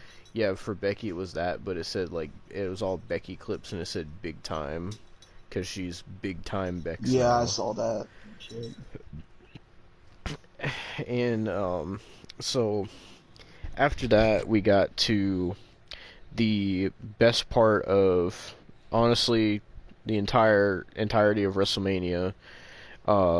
So we get to the Seth Rollins match. Now, leading up to this match, basically, Seth wanted a match at Mania, and every time he tried to get himself into a match at Mania, he lost, and so he pretty much demanded that Vince McMahon put him in a WrestleMania match. So Vince McMahon said, "All right, well, you can have a match at Mania, but I'm gonna handpick your opponent." So Seth Rollins came out. He had a nice little WrestleMania entrance. He had like a choir singing his theme. And he was wearing like this purplish blue attire. It was kind of weird. And then, so Seth Rollins is waiting for his opponent, and they were like building up a lot of suspense, like who's it going to be. Some people were thinking Shane McMahon. Some people were, there's like a rumor going around that Bray Wyatt was in Dallas, so some people were thinking it was going to be Bray Wyatt. And fucking, like Austin says, some people thought it was going to be fucking Dean Ambrose for some reason. And I don't know why. They were like so dumb, dude. so Rollins is waiting there for a good minute, and then the lights go out. And at this point, I was thinking, don't tell me it's actually fucking Bray Wyatt. Like, no way. Because for some reason, I was thinking for Cody, they weren't going to shut the lights out. So when they shut the lights off, I was like, is it The Fiend?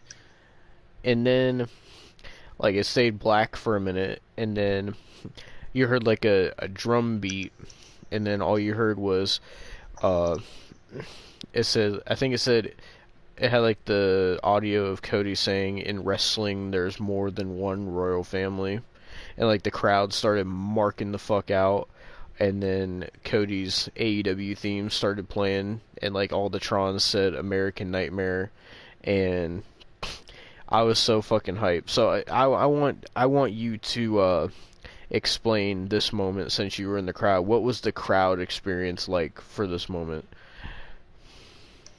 Well, let's just say after this moment, I had a headache for the rest of the night. Because it was so fucking loud. Like, to be fair, this and the main event was the only times that I was standing up, because I had, like, been walking through, like, the zoo and shit, because I was on vacation and shit before this, like the day before, so I was already sore and shit, with my legs and shit, so I only stood up for two things, and it was this, and fucking, the Stone Cold thing, but everybody was fucking marking out, dude. Like, everybody was marking out. Like, it was probably, besides the main event, it was probably the best moment and match of the night, of night one. Like, it was, I'm just glad I could say I was there for Cody's return and Stone Cold being there and shit like that. Like, that's one thing I could say, and nobody could take that away from me, but it was very fucking loud. Like, the loudest it got that entire night was when Cody came out. So, yeah, Cody had a whole, like, really cool entrance just because everybody was marking out. He, like, came up through the smoke, and then they announced him as the American Nightmare. He pretty much just has his AEW gimmick, his AEW theme. So then we get this Cody versus Seth Rollins. I'm used to calling him Cody. Cody Rhodes versus Seth Rollins match. And it was a very, very good match. Sometimes I forget how good Seth Rollins is until I see him in matches like this. But they put Seth Rollins in so many matches now that I don't care about. I guess I just kind of forgot how good Seth Rollins was. And so they had a really good match. There was one spot where Seth, like, suplexed Cody to the outside, and it looked nasty, like the bump they took. There was a spot where Cody tried to go for the moonsault, and Seth did, like, a reverse. It looked like he was going for a reverse DDT and then caught him into a cutter and then did a roll through and then caught him in another one like he usually does with the Falcon Arrow. Then there was a spot where Cody did a moonsault. He kind of messed it up a little bit, but he still got it. And then the way the match ended was pretty cool because Cody actually hit a pedigree in the match too, and people were marking out for that. Yeah. Because he, if you remember in AEW, he destroyed the throne as like a shot at Triple H. And so the way the match ended, excuse me, is he hit 2 crossroads on Seth Rollins, and then he picked him up, and then he did the Dusty Rhodes Bionic Elbow, and then a 3rd crossroads to Seth Rollins, pinned him 1, 2, 3, and Cody Rhodes won in his comeback match. It was a pretty good match. Yeah, it was the first match I fucking gave a shit about. Well, it was only the second match you watched, to be fair. Mm-hmm. People were, I wonder if you agree with this. People were saying that it was a 5-star classic. Do you agree with that? It was pretty good. Like, I would definitely go back to it. Mm-hmm. I don't know if it's fucking... Actually, you know what? To be fair, because of what Meltzer thinks is 7 stars, that is a 7-star match, not fucking Meltzer. I swear to God, Jesus if I Christ. see another fucking Meltzer rating, oh my God, dude. Every time I see a Meltzer rating, I get infuriated. So yeah, just to spite Meltzer, because I know he fucking didn't rate it that high. 7 stars. So... Well, after that amazing moment and match, we went to probably this was the worst match that I saw on night 1. This was originally supposed to be the main event of night 1. Thank God they changed that. It was the Charlotte Flair versus the Women's Royal Rumble winner Ronda Rousey for the SmackDown Women's Championship. This match was fucking awful. It was so boring. No one cared. And fucking... and I was gonna say, fuck it, Charlotte won. So there was no point in this match. I will say this, both Royal Rumble wins were pointless. Yeah. Which they've done that before, so it doesn't surprise me. But, so, I wasn't really paying attention. Did Charlotte and Ronda have any kind of special, like, WrestleMania entrance? No. Okay. Not that I pay attention either, because, like, I was so, like, excited about the Cody thing that I was like, there's no way they could, like, follow this up and fuck this up. And when they showed the package, I'm like, nope, they could fuck it up. Nope. So, what was it like seeing your fucking, your boo thing, Ronda, in person again? Fuck off. I fucking hate Ronda Rousey so goddamn much. See, we didn't talk about the Rumble because we've been on a break. And, you know, I was so pissed when she came out in the Rumble. And I've been so pissed since then. Why the fuck did she need to come back? And apparently this fucking cunt said that her match should have been the main event, and she was furious backstage. Fuck you. Honestly, fuck you. This match was shitty. If this was the main event, I would have fucking walked out. Oh my Fuck God. you. It was supposed to be the main event. Go back to your fucking conspiracy farm, you bitch. Jesus Christ. Oh, I'm sure they'll have a rematch at WrestleMania Backlash. But for me, like, I was The fact glad... that she has to procreate makes it even worse. Oh, God. But, so, for me, I hate Charlotte so much. I was hoping Charlotte was going to lose just to piss you off with Ronda being champion. But that didn't happen because Charlotte retained over some whatever bullshit finish it was. It didn't matter with this match because it was a fucking lose-lose. Either we had fucking Ronda with her fucking conspiracy theories. Oh, this is fake fighting, but I'm still gonna fucking come back. Fuck you. Fuck you. I fucking hate Ronda Rousey so goddamn much. She's the female version of fucking Goldberg. God damn it. She is no. the female version of fucking Goldberg. Fuck So, you, Ronda Rousey. What would God. what would you have done for the Seth Rollins thing if it would have been Goldberg that came out? I would have what been you so done? goddamn pissed. Dude, fucking, that same guy that was saying it was Triple H and Dean Ambrose and shit, he was saying, he was like, what would be even more hype? Goldberg. And I was like, I was so close. I was so close to just knocking him the fuck out. Oh. Oh god. From what I paid attention to in this match, it just looked like I saw people saying this on Twitter too, like apparently all Ronda was doing was arm drags most of the match. And You wanna know why? You wanna know why? Why? Because even though she got some quote unquote training from Shayna Baszler, she's still green as fucking hell. But she's Ronda Rousey, so it doesn't matter if she. I don't give a fuck if she's goddamn Will Smith and she's fighting Chris Rock at fucking Mania. I don't care. I wish that would have been an actual match. But yeah. So I don't care if it's fucking Arnold goddamn Schwarzenegger. I don't care if it's fucking John Cena. She's not gonna be good, whoever she fucking wrestles. Unless she gets proper goddamn training, which she still probably won't fucking listen, because she's the equivalent of fucking Eva goddamn Marie in BFAB.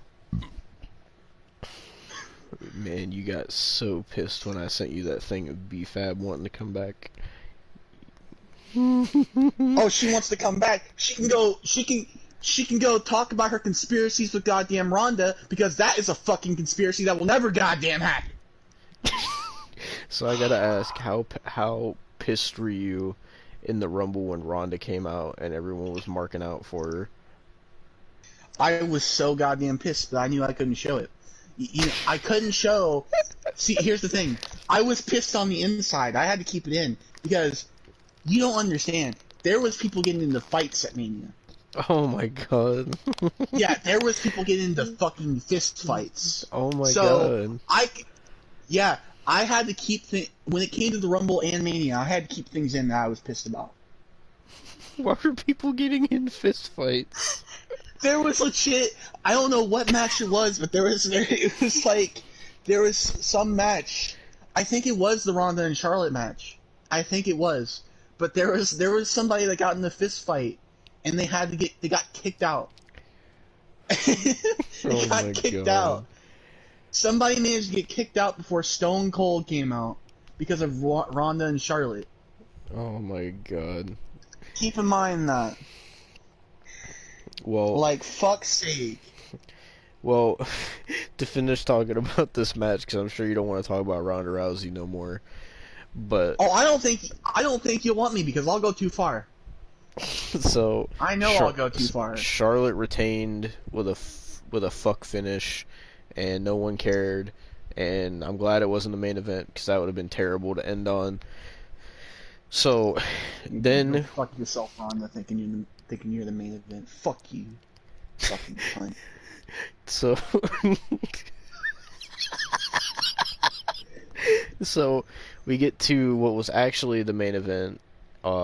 So, we have the Kevin Owens and Stone Cold KO show segment, where Kevin Owens came out, had the whole KO show set up, and he said, "I would like to welcome my guest, Stone Cold." Stone Cold comes out to a big ovation. What was it like seeing Stone Cold's entrance live? It was cool. I mean, I would like to get this up before we do the podcast, but if I want to edit some stuff in, because I actually have a video of Stone Cold's entrance. So it was on the screen because I didn't want to get up at that time. Like, I got up for the start of it, but I didn't get up, for all of it. But it was cool seeing that, especially since I was named after Stone Cold and shit and everything like that. It was all kind of cool in a way. So Stone Cold came out on the ATV. He got in the ring, and they did the KO show segment, and they talked for a little bit, and then Stone Cold called Kevin Owens a stupid son of a bitch, and he called him a stupid piece of shit. They didn't even, like, on Peacock, they didn't bleep that out. Oh, I heard it too, because I was there live, so they Usually didn't bleep anything on out Peacock and stuff, they, like, bleep that kind of stuff out, but they didn't. Like, he clear as day said, "You stupid piece of shit." So basically Kevin Owens is like, he was like, "I tricked you, Steve." He's like, "'Cause I didn't want to have you out here to talk. I wanted to have you out here, even though I have a bad back right now. I wanted to ask you out here for a match." And he's like, "I know you haven't wrestled a match in 19 years and whatever." And then he was asking Stone Cold to accept, and Stone Cold was like, "Well, I had my first ever wrestling match in Dallas. I could wrestle my last ever wrestling match in Dallas." And so Stone Cold accepted, and they got a referee out there. My man wrestled in the fucking jorts with the knee braces, and fucking so I didn't know what to expect with this, because I had no idea it was even going to be a match. And so the thing starts, and fucking like I was not expecting Stone Cold to still be so fucking good Yeah. this long after he fucking wrestled. And like this, like, I mean, obviously, like, Kevin Owens was really selling for him and shit, but like, still Stone Cold, like, looked honestly like he hadn't missed a beat, really. Like, you could tell obviously he's a little older and a little more worn down, but for what it was, that was way more than I thought Stone Cold was going to be able to do. This man was taking suplexes on the concrete, for God's sake. And At keep fucking in mind, 57, I think is how old he is. Yeah, he's 57. Keep in mind, back to Ronda, Oh, God. she fucking thought... Just couldn't get enough of Ronda, could you? No. The disrespectful bitch Oh, thought no. that her match should have main evented instead of this. Fuck you. Well, so did Becky Lynch, don't forget that. No. I don't give a fuck about Becky Lynch. At least she has a nice ass. Oh my God. Ronda doesn't. So...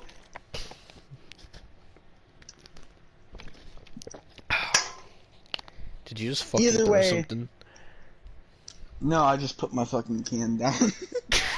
I just Oh, man. fucking Ronda was the main event. I would have threw something. God damn it. So, most of the, like, at first, Kevin Owens was beating up Stone Cold, but then it turned around quickly, and the whole rest of the match was just Kevin Owens getting his ass whooped by Stone Cold. And, and it kind of, like, I'm not saying it makes Kevin Owens look bad, but it does look kind of sad that he just got his ass kicked by somebody who's been retired for 19 years.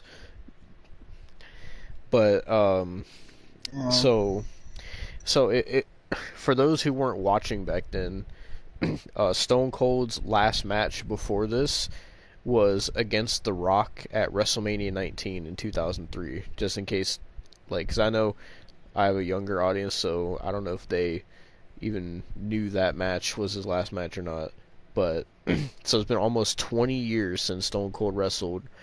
And I was honestly wondering how people were going to feel about this, because I'm like, well, is it going to be like Shawn Michaels and all these other people that came out of retirement where they feel like it disrespects their legacy for them retiring? Like, did you feel like Austin wrestling this match, did you feel like that took away from his retirement all the way back then? Do you think it ruined his legacy or anything? I mean, no, because at least this time he got a win, you know, after, like, he got to win before he retired. That's what I'm trying to say, at least. Because he lost that match with The Rock at WrestleMania 19, so I feel like he needed a win, you know, just to have that. Yeah, I mean, one thing I was thinking about during this whole match was, like, man, I was like, man, like, Kevin Owens, like, must feel like a kid again when he used to watch Stone Cold, like, being able to wrestle Stone Cold. Like, I could tell, like, he was having so much fun selling for Stone Cold. Yeah. Like, this must have been, like, a dream come true for Kevin Owens. And he even got to hit a stunner on Stone Cold, which you don't see too often. Yeah. And, goddamn. So, the match ended with Stone Cold hitting a stunner on Kevin Owens. Stone Cold wins. He starts... Oh, Stone Cold... he was also drinking beer during the match because he didn't give a shit. Which, I love Stone Cold so much. He's like during the match, he was just whooping Kevin Owens' ass, and he stopped, and he was like, throw me a couple beers, and he just started drinking while he was whooping Kevin Owens' ass. There's nobody like Stone Cold, man. There really isn't. There will never be anybody like Stone Cold ever again. But, so he beats Kevin Owens. I think he gave another stunner to Kevin Owens, and then for some ungodly reason, Byron Saxton got in the ring. I don't know why. Oh, do you not remember? What? 316 Day in 2020. Byron Saxton got kicked in the nuts twice by Stone Cold. Oh. That's why. Yeah. Well, I still don't know why why he would want to get back in the ring with Stone Cold after that, but I don't know. Byron Saxton gets in the ring, and he shares a beer with Stone Cold, and then what did you think was going to happen? Byron Saxton gets a Stone Cold stunner, but this wouldn't be the last stunner of WrestleMania. Stay tuned for night 2, but also. I don't know if you knew who the guy was that got in the ring with Stone Cold, but on Peacock, the guy that got in the ring with Stone Cold, they said that was actually Stone Cold's brother. I didn't know he had a brother. Oh, damn. Yeah. I forget what they said his name was, but, like, he, like, got in the ring, and I was like, I remember, like, I sat there, I was like, who the fuck is that? And then they're like, oh, that's Stone Cold's brother. I was like, oh, I had no clue he had a fucking sibling. Yeah. And then that's how WrestleMania Night 1 went off the air, with Stone Cold getting the victory at WrestleMania in his home state of Texas. I think he's from way Victoria, better than Texas, anything Ronda actually. and Charlotte. I thought it was Austin, Texas. I don't know, but at one point he lived in Austin, Texas. I know that. But yeah. So that's how Night 1 went off the air with Stone Cold. And Night 1 was honestly better than I thought it was going to be, because I was thinking Night 1 was going to be trash and Night 2 was going to be great, but it ended up being flip-flopped, surprisingly enough. Yeah. If Night 1 wouldn't have had Stone Cold and Cody Rhodes, it would have sucked. I'm going to be real.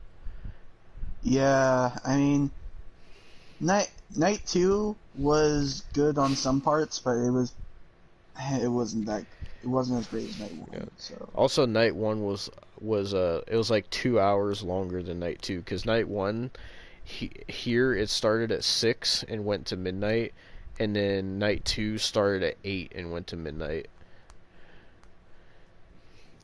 Damn. Yeah. So now I guess we'll move on to talk about Night 2. Alright, now we're going to get on to WrestleMania 38 Night 2. And so for Night 2, so Night 1 I watched by myself, and then Night 2 I had a little bit of change of scenery, because I watched with I went over to the homie Brandon Champion's place and watched it with all my friends, like a big group of us. So So like I said, this WrestleMania night was shorter than night one. So surprisingly, they started off night two with Triple H, which I was not expecting him to be there. So, like, what was it like to see I Triple totally H's forgot entrance about that. live? Well, it was cool to see the Tron because nobody knew Triple H was gonna come out, obviously, you know. But nobody would fucking sit down. Like I sat there and got up, and even when I was standing up, I could barely see anything. So I Mhm. was gonna get a video for it and shit, but you know, I don't even know if I'm even gonna put the videos that I recorded on the video. I'm just saying I got videos, but I couldn't even get a video of Triple H's entrance and shit. So, but it was cool for him to be there and shit. Mhm. I mean, he wasn't gonna wrestle, according to that fucking one guy. God damn it! Like, oh, it's gonna be Triple H that fights Seth Rollins. He's got a fucking defibrillator in his chest, you dumbass. Like, God. But still, it was cool to see it. And it was cool for him to be there, especially since he's retired now. Mhm. You know. Well, so the entire Triple H thing, it was cool. Like none of us expected Triple H to be there.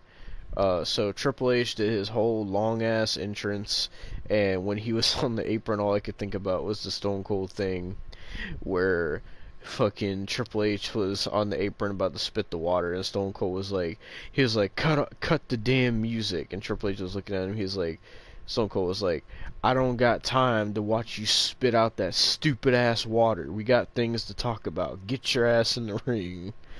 And I was like, man, I wish Stone Cold was here to say that now, because Triple H's entrance is so long.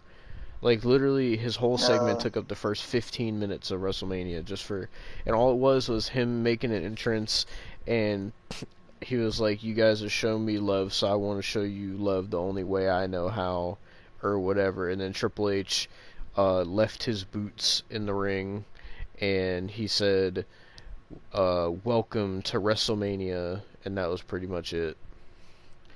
So Triple H left his boots in the ring, officially retiring. So, Yeah.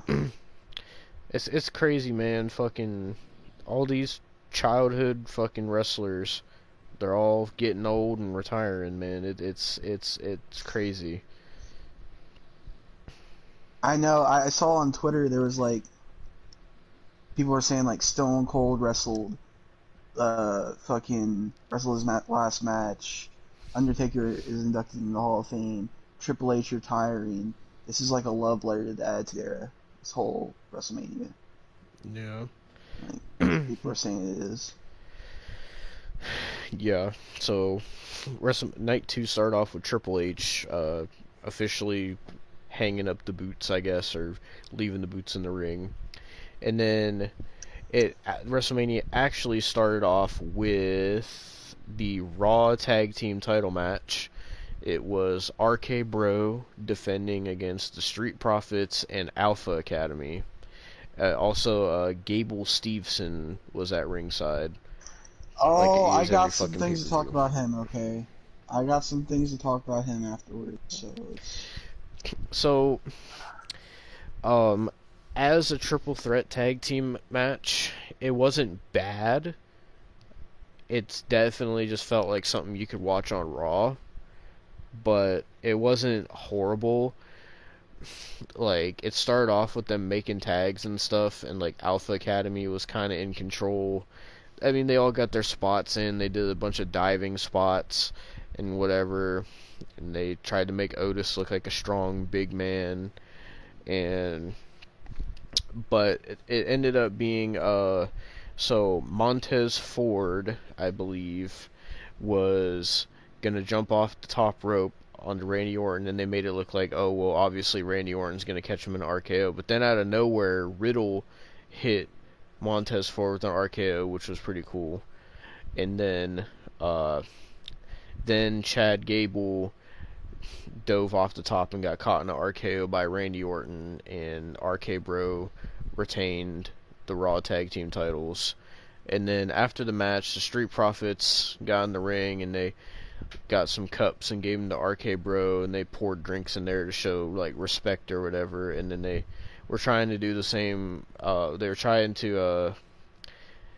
They got Gable Steveson to get in the ring for some reason, and they tried to have him as part of the toast. And then Chad Gable gets on the mic, and apparently they've had a rivalry going on. I don't know why.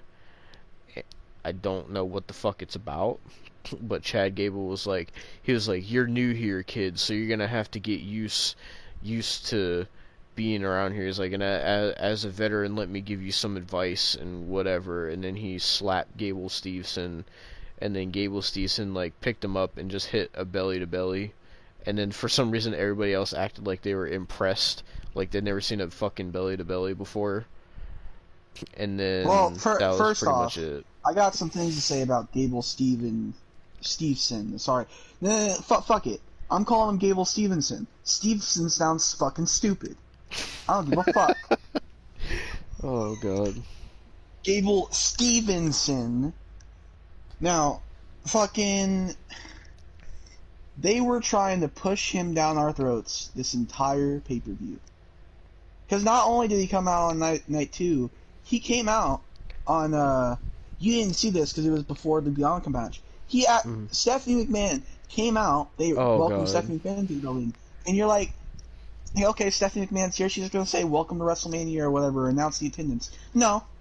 She goes, well, we're talking about our next generation. We're going to welcome our next generation, Gable Steveson. And I'm sitting there like, you motherfucker. Why would you bring him out here? And then he just walks back into the locker room. So not only did they have him do that stupid belly to belly, that has not impressed me. You will not impress me until you actually have a fucking match. Have a match, and then we'll talk. Right now, stop shoving them down my fucking throat. Like, it's pissing me off. Christ.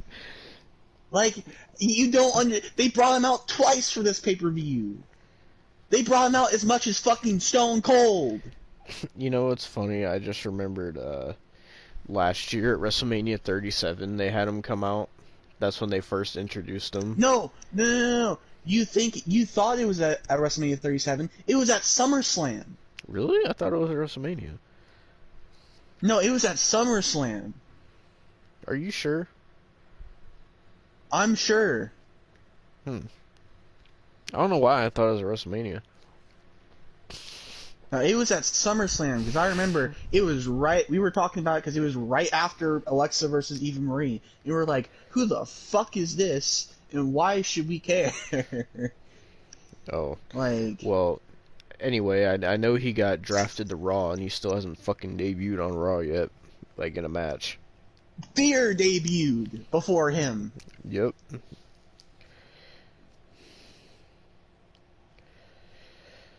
Like, Veer came on Raw, okay? We can't fucking...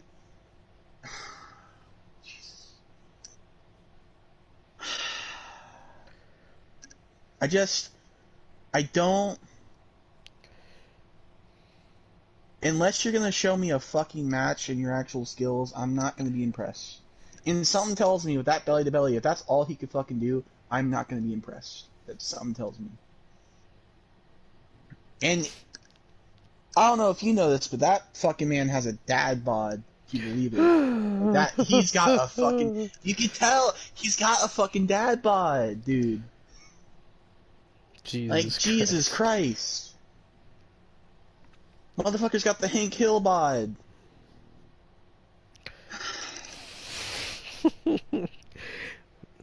So you're not impressed for that with fucking propane. You're not impressed with Gable Steveson so far, Austin?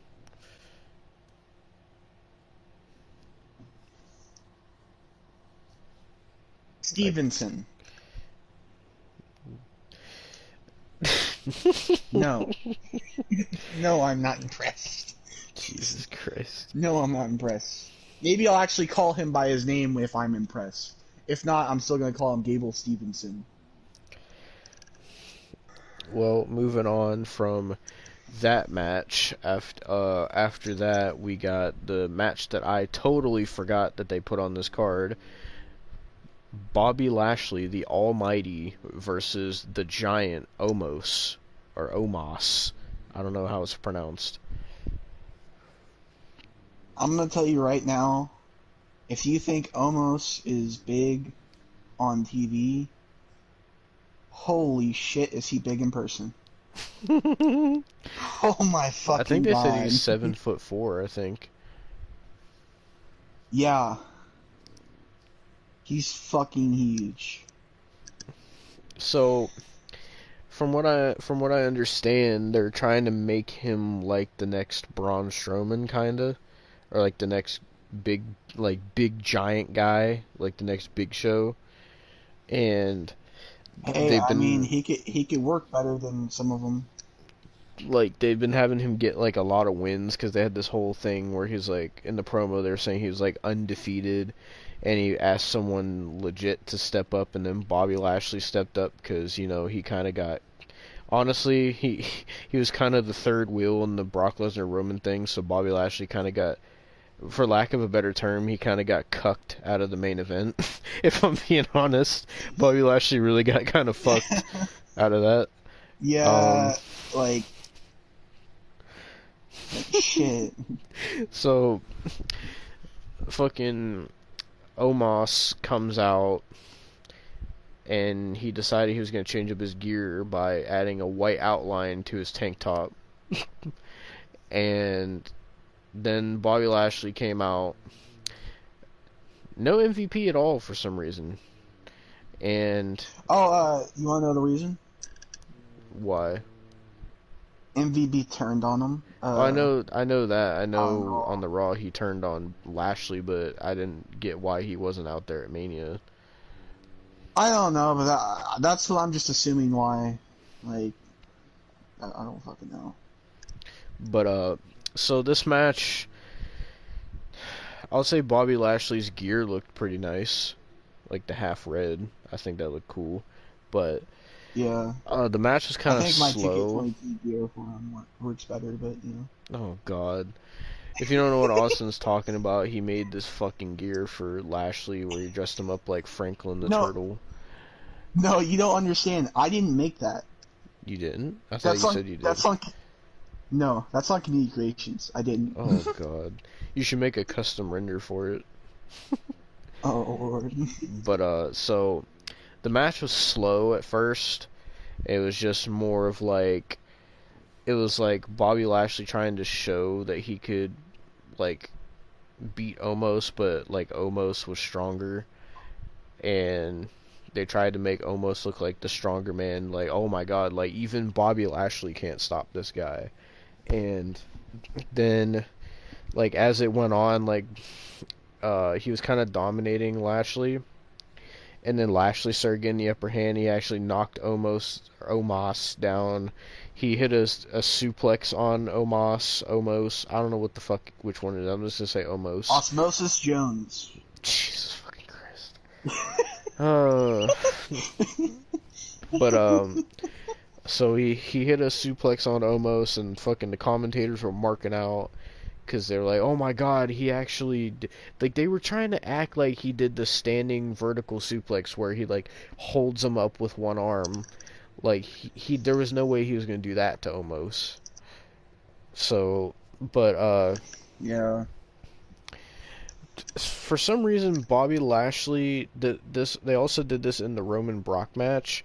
For some reason, Bobby Lashley speared Omos, but he speared him in the back. I don't know why. But, I mean, it worked. And then Lashley speared him again. Oh, he also tried to put him in the Hurt Lock, but it didn't work. And then he speared Omos again, and he beat Omos. So, yeah. So, when they did that, my friends were like, so, what's the sitch? God damn it. So, my friends were like, they're like, so, Lashley beat Omos, so was his whole push kind of pointless?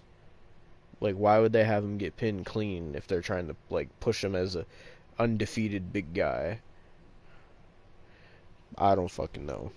But Bobby Lashley defeated Osmosis Jones, fucking whatever you want to call him. And that was pretty much that match. Then, after that... Oh, God, I'm trying to remember what was after that. Because I know they had one more match before the women's tag title match. I'm trying to remember what it was. I think I know what it was. Was it the Sammy Knoxville match? Yeah. Jesus Christ. Okay. Alright, well, now you should probably just have me take the helm on this one. Mm-hmm. This match, I will say, this match, I know Austin's going to shit all over it, but this match was actually pretty entertaining.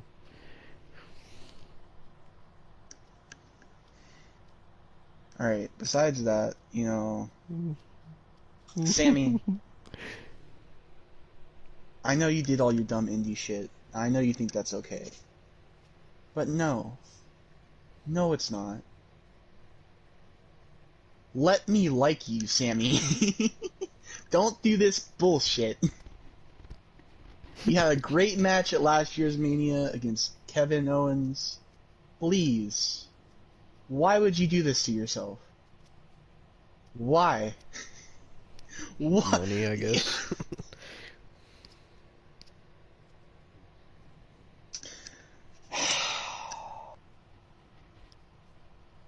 A giant fucking mousetrap, man.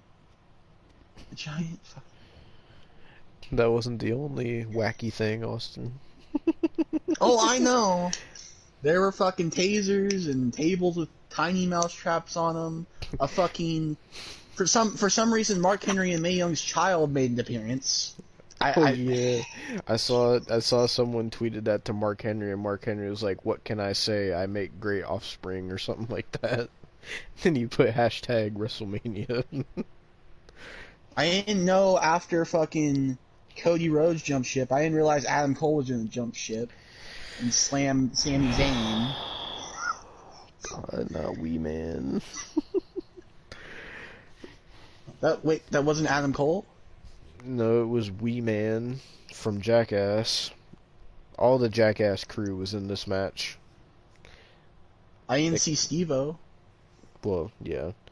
Steve-O's What the probably doing fuck was drugs. Steve-O? I was gonna say Bam, but then I realized he's dead.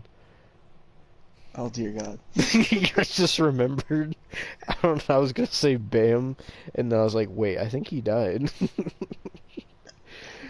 But, the one guy, I forget what the one guy's name was, but he was, like, the one that, like, strips down to his underwear and does, like, the party guy, whatever the fuck his name was, Party, whatever, he was in it. He gave fucking Naked Midian a run for his money.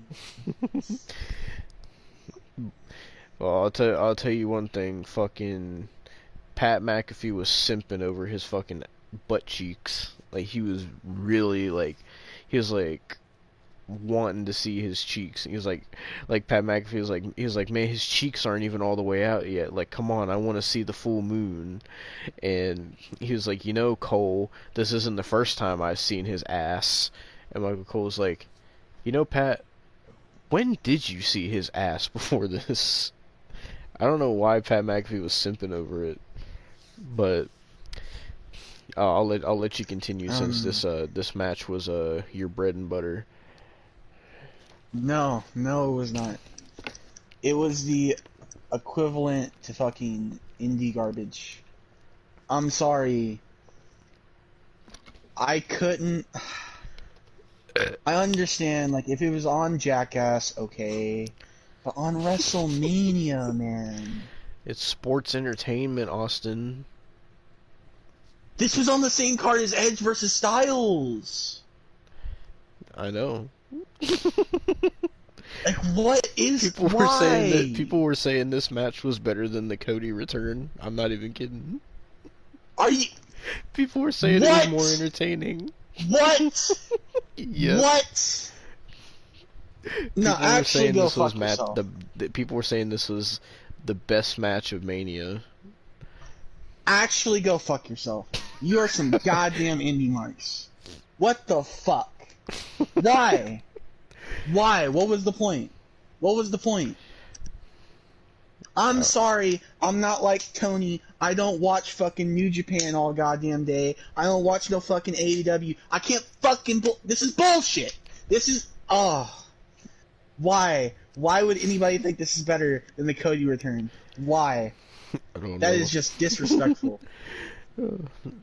So, wow, when I was watching this match with my friends, it was funny because, like, my friends, like, obviously no one took this match seriously. We all knew it was gonna be just dumb shit, and Well, so it was gonna be dumb shit, but I didn't Oh, by the way, fucking tasers and giant fucking mouse traps. by the way, this match was classified as a anything goes match. So, like, my friends were just, like, laughing at everything, because it was literally just dumb shit. Like, there was no reason to take any of it, like, seriously. And I mean, I didn't take it seriously. it was funny. I would rather just watch it. It was funny that that you mentioned Tony, because, like, during this match, Tony was he was so mad. And Tony was like, why am I watching this? Like, I could be spending my time doing anything else than watching this shitty ass match. And then my friends were like, we get it, Tony. You watch New Japan. This isn't real wrestling. They were just fucking with Tony. But yeah, this was entertaining to watch because I was watching it with my friends. If I would have been watching it by myself, I probably wouldn't have gave a shit. I will say though, it was pretty fucking funny seeing Sami Zayn get body slammed by Wee Man. I still think it was Adam Cole, but you know. Jesus fucking Christ. But so I guess you could say the crazy spots in this match was Sami Zayn went to do a haluva kick and Johnny Knoxville blew an air horn at him and hurt Sami Zayn's ear.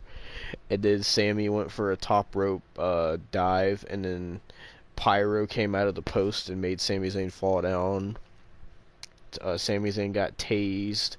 Sami Zayn got kicked in the nuts by that fucking contraption Wee Man brought into the ring. Sammy got fucking annihilated through a fucking table of mouse traps. What else was there? I'm trying to remember. There was the hand spot on the outside where he got hit with the giant hand. Obviously there's the ending spot with the giant mouse trap. This match is just so fucking stupid. Oh, also there was a Johnny Knoxville. It was dumb. I didn't. Johnny Knoxville had 2 garbage can lids, and he bashed them into Sami Zayn's head like they were cymbals, and you could obviously tell they were aluminum by the way they were bending. And also, fucking, they used a stop sign and a cookie sheet, and fucking Michael Cole was trying to say how devastating it was to get hit with the cookie sheet. It's so bad. Oh man. But the way the match ended was Johnny Knoxville had this giant fucking mousetrap, and he put Sami Zayn on it, and he went to set off the trap, and the trap like fucked up and it wasn't setting, and then it finally triggered and it fucking hit Johnny Knoxville in the head before it hit Sami Zayn, and then he just no-sold it and pinned Sami Zayn, and fucking Johnny Knoxville defeated Sami Zayn. And so yeah, Austin, your thoughts? I mean, like I said, I wouldn't have been too mad if it was on like Jackass or whatever. That would have been fine. But in a wrestling ring, at WrestleMania, I couldn't enjoy it that much, really. The funniest part about this is like this whole Johnny Knoxville thing, him being in the Rumble, him being on SmackDown, him being in a match at Mania. It's just all promotion for the new Jackass movie. That's all it is. It's on digital. It's not even in theaters no more. Yeah. Well, that was that match. And after that was the women's, the Fatal 4-Way Women's Tag Team Championship match. You had the champions, Queen Zelina and Carmella, which I found out apparently this was Zelina's first WrestleMania match, I guess. Going against the team of Sasha and Naomi, or as they were being called, Boss Glow. Going against Liv Morgan and Rhea Ripley, and also the makeshift team that literally got together 2 weeks ago. The two women that all they do is put them in tag teams and do nothing else with them, Shayna Baszler and Natalya. And I will say, Liv Morgan in those fucking tight black pants had me fucking acting up during this match. But other than that, this match was fucking terrible. This is why, if you remember, last year, for the WrestleMania 37 review, when I talked about that god-awful Women's Tag Team Championship match, I said, I know you remember this, Austin, I said, I am never watching a Women's Tag Team Championship match again. And I haven't for a whole year until this match. And because of the teams that were in it, I was like, okay, maybe this won't be that bad. Like, because last year, remember, they had fucking Nia Jax in there. They had Lana in there. They had Dana Brooke in there. Okay? So, when I saw Sasha, Naomi, Liv, Rhea, Shayna, Natalya, I'm like, okay, they actually got some decent wrestlers. The only terrible wrestler in this match was Carmella, to be fair. And the match was just sloppy. It, like, the rules just made no sense with tagging in, because, like, it was just like anybody could tag in at any time, and it was just, like, so uncoordinated. They were botching a lot of moves, especially Carmella. Carmella was fucking botching everything. It was pissing me off. Like, for some reason, people act like Carmella is this great women's wrestler, and people fucking, they just won't fucking let you live it down at the fact that she was a SmackDown Women's Champion. They act like she's so fucking great and so amazing. She fucking sucks in the ring, man. She is so terrible. Carmella is so awful. Like, she was botching everything.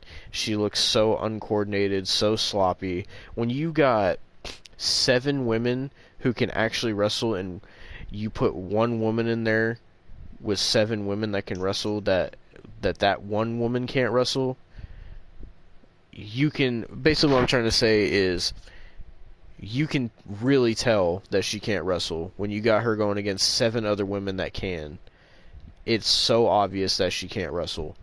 And and fucking Carmella was trying to build it up as, oh my god, after WrestleMania is when I'm having my wedding with Corey Graves. And don't think I didn't watch that fucking Corey Graves and Carmella shit, because everybody was hyping up. They're like, oh my god, this is such a good reality show, oh my god.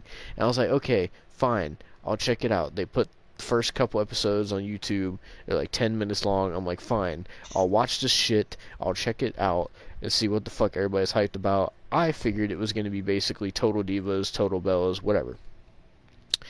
Pretty much is.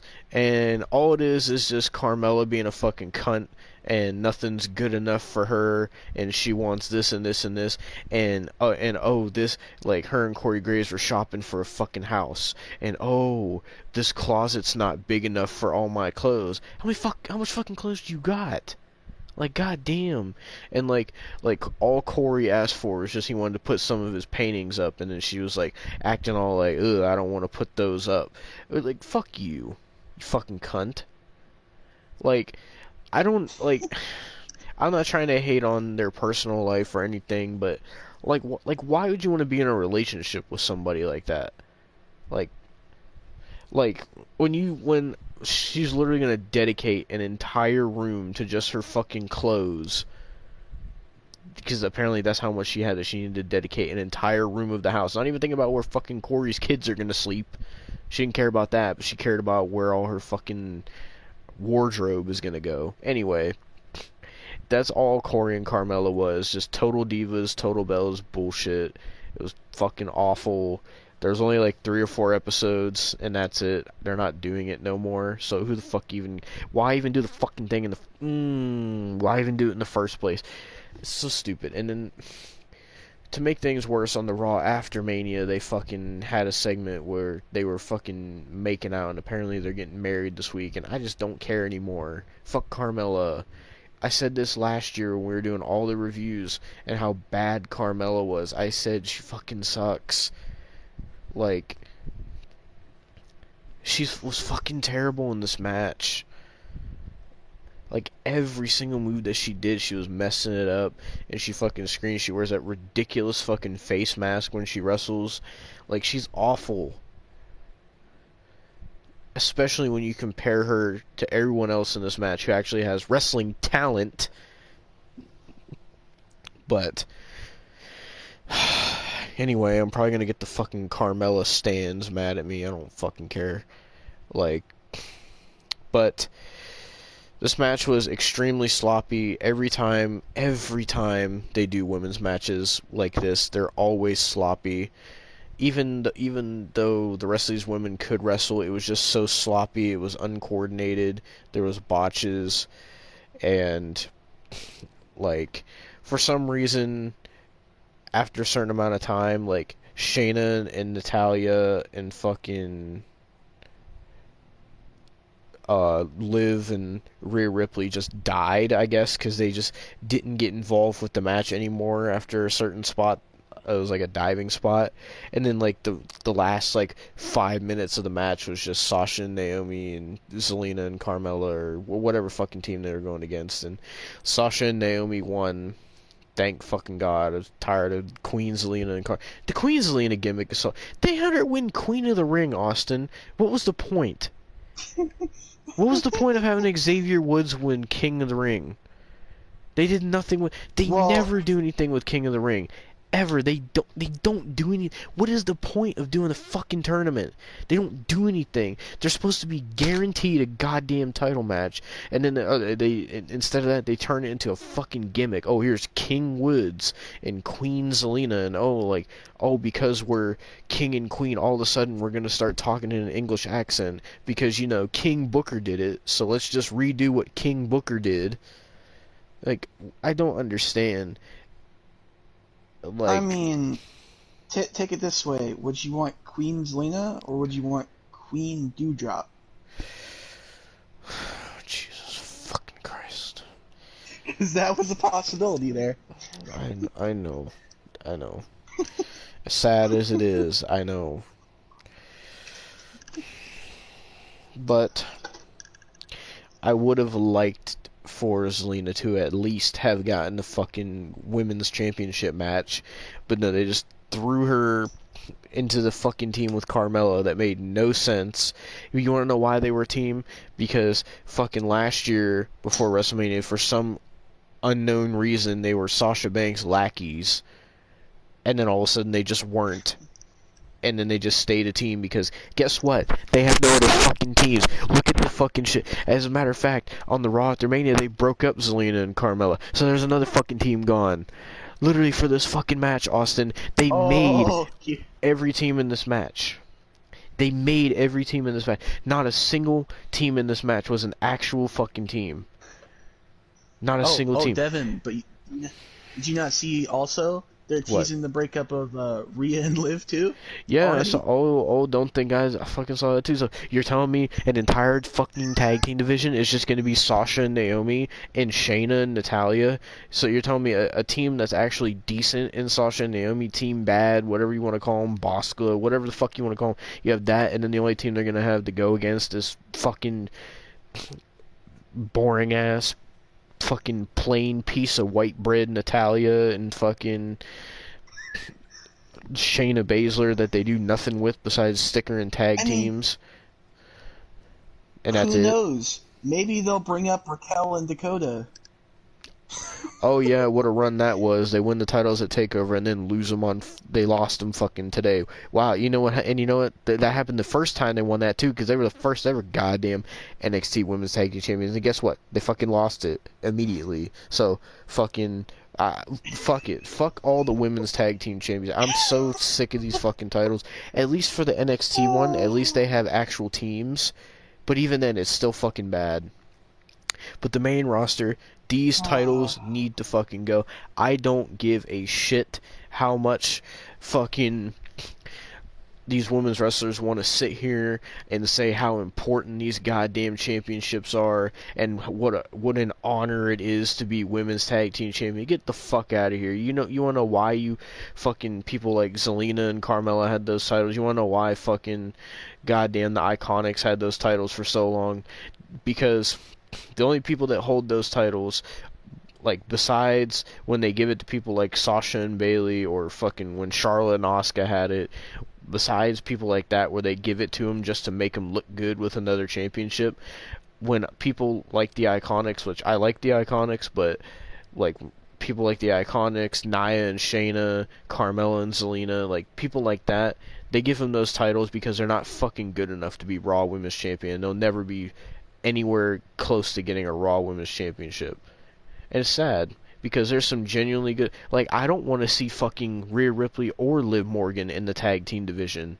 Liv Morgan should have been Raw Women's Champion by now. Rhea Ripley was Raw Women's Champion a year ago, Austin. I know. Fucking, like, what... Oh... This is why... I could actually... Once we talk about something later, I could actually talk about something that's rumored about Rhea Ripley that might be good for her. Oh, I've seen that too. But, so, this is why I stopped watching women's tag team wrestling. It is the worst fucking thing. It is so bad, there's no reason to care. Like, why would you expect me to give a shit about 4 women's tag teams that aren't even teams fighting for a tag team championship? Why would I give a shit about that? At least I gave more of a shit about the Women's Dusty Classic, because at least there was actual teams in that, and the winner got something out of that. But for this, it's just, we don't got nothing to do for Sasha Banks this year. Let's put her with Naomi, because why not? Oh, well, Rhea Ripley and Liv Morgan aren't doing nothing. Oh, let's put them as a team. Oh, Shayna and Natalya, they're just fucking sitting in catering. Oh, let's put them as a team. Like, just for the sake of having teams, because they have no division. They have 0 division. How can you be proud? How can you be proud of holding championships when you have no fucking division to defend? Like, do you know how pointless that is? To have a... That'd be like, for the world title, if, with how long Roman Reigns has had it, that'd be like for that title, if Roman Reigns was saying how he's like the greatest of all time and all that. And imagine he had no division to defend that title against. Like, it's so pointless to say that. Oh, I'm defending this title. Oh, I'm this champion, but I have no one to defend it against. But I'm so proud to be champion, even though I have no division and no one to defend it against. What's even the point of being...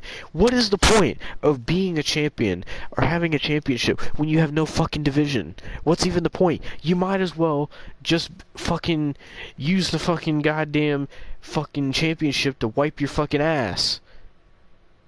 I gotta be completely honest. I'm a little confused. Like, when it comes to, like, some of the people that were left off this pay-per-view, like, when it comes to women's wrestlers, because why is not Natalya and Shayna a team? Because wasn't Natalya teaming with Tamina for a bit? Like, that's what I thought. And then, I'm gonna tell you, this is confusing to me because I got collector's cups, right? Tell me why Alexa Bliss wasn't on the show, but she was on the Collector's Cup. Because she's fucking Alexa Bliss, and I don't know who the fuck were they gonna team her with? Nikki Ass? I don't know, like, who they would have teamed her with. apparently people are saying the reason she wasn't there is 'cause I guess she's like getting married or some shit. I don't know, but like I don't fucking know. Alexa Bliss wouldn't have made this match better. She's not a good wrestler. I know. I would have rather seen her than Carmella though. I'll be honest, me too. Like, at least we get to see her ass in that case. Oh god, like every time I talk, this is why I don't watch women's tag team wrestling anymore, and this is why I said this a year ago with how bad that was. Like, and there's people that genuinely care. Like, yes, it was nice to see Sasha and Naomi win the title, which, by the way, Austin, I don't know if you knew this, but this was Sasha Banks' first WrestleMania win, so now she's fucking 1-6, if you didn't know that. She's 1-6 at WrestleMania now. That's the thing. I genuinely didn't give a fuck because this is the match that they had her win. Mm-hmm. Why would I care? Why would I care? Like, it was cool that they won, but Sasha's already been women's tag team champion twice before this. They literally just put her in this match because I think they were like, well, we gotta have Sasha at Mania, but both women's title matches are already set, so fuck it. We'll just put Sasha in here. Fuck it. This whole match just screams fuck it. The whole division screams fuck it. And you know what? And the division is like this because when this whole thing started off with the women's tag team championships, this whole thing started off because these fucking stands, I don't know why you wanted this, but these stands would not stop asking for these goddamn women's tag team titles, and fucking WWE's finally like, fine, here's the goddamn titles, stop fucking bitching and complaining about it, and they fucking made the titles a thing. And then look, it's been terrible since their inception. The only time that those titles have been good was when Sasha and Bayley first won them, and then the only other time they were good was when Sasha and Bayley held them again, and the only reason they held them then was to make them look better with more gold around their waist, and that was it. Any other time these titles have been trash, they don't get defended, like how the Iconics had them for like 5 months and didn't defend them, or they just fucking put it on people to say, fuck it, we're not doing nothing with you, or, oh, what's this, these two random women's wrestlers aren't doing anything, how about we make a team, I genuinely would not be surprised if Bayley or Alexa return and they're in the tag team division. Like, I don't, this takes away, so you realize this fucking match took 8 women away from the women's title division. This match took 4 women away from both women's title divisions. I mean, honestly, they really could have just made a women's mid-card title, and it would have been better. They could have done anything besides this. That's okay. They still have the NXT Women's Tag Team Championships, too. Like, at least, if they would have just stuck with one women's tag team title, at least you could take it to NXT and there'd be teams there, or at least something. But no, they, for some reason, made their own set of tag team titles. I don't understand why. You know what? I think they're actually taking care of it more in NXT. That's the thing. Yeah, because they have actual teams! That's what you need. In case you didn't know, a tag team division means you gotta have tag teams! That's why it's called Tag Team Division, Austin. The whole point is to have teams. If you don't have teams, what's the point of a tag team champ? That's why I don't understand these tag team titles. Now, great, now I'm heated. Wonderful. Let me take a drink of water. I gotta fucking cool down.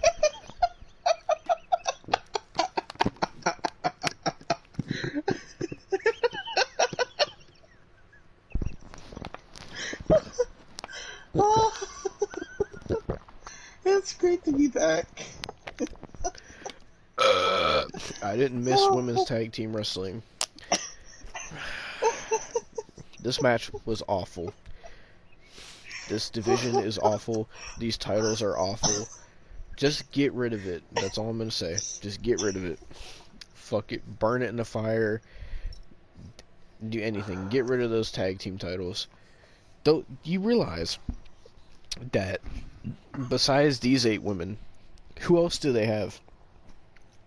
That's not Bianca, Becky, Charlotte, or Ronda. They got Doudrop, and they got Shotzi Blackheart,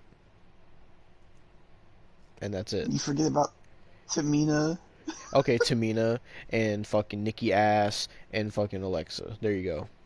What a division! 3 women on Raw, 2 on SmackDown. Oh, but if Bailey comes back, oh great, SmackDown's up 1. Oh, but where's Asuka? She's been out for a fucking year. She probably is she even gonna come back She actually, at this point? I don't know. She actually hasn't been. She actually hasn't been out for a year. She's been out since Money in the Bank. Almost a year. Getting close, you fucking enough. I'm wondering at this point because she said she's not injured. So what the fuck is she doing? Is she just taking a hiatus? I don't know. Like, is she ever gonna come back? It might be like Elias. I mean, Elias hasn't came back yet. I mean, Ezekiel, his younger brother, did, but Yeah. Oh, but so fucking stupid. so Sasha and Naomi won. Oh, also I should mention they were the only ones that really had a WrestleMania entrance because, well, not even Naomi. They had Naomi come out and then Sasha got to come out in a Lamborghini. And then they drove it like 15 feet and then got out of it, so that was fucking pointless.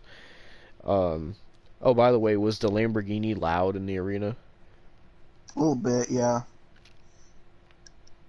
Well, besides that, this match was awful. Fuck women's tag team wrestling.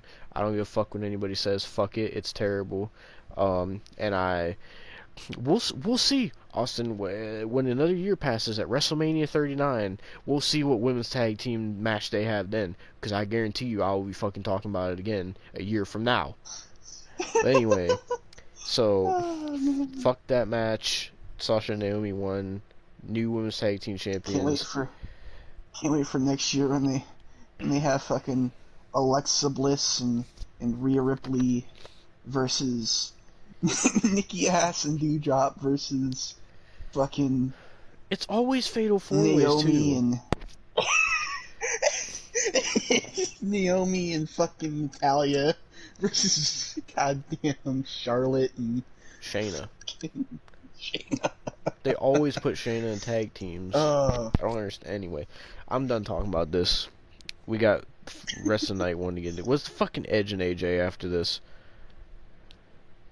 I believe so. Okay, you talk. My head hurts. This match was fucking amazing. This is the first time at night 2 that I was really into it, like, because this match was like so fucking good. AJ and Edge always great workers. Edge had this awesome fucking entrance, like special entrance. Like he rose up on a throne around fire and shit. And his new song is fucking amazing. The Other Side, really fucking good. But this match was really good. I'm not gonna spoil too much of it because I feel like it's something you need to watch. I guess I will say the end of it, Damian Priest comes out and helps, like, distracts AJ Styles, and Edge hits a spear on it. AJ Styles. Again, shut up. I'm not laughing at that. What?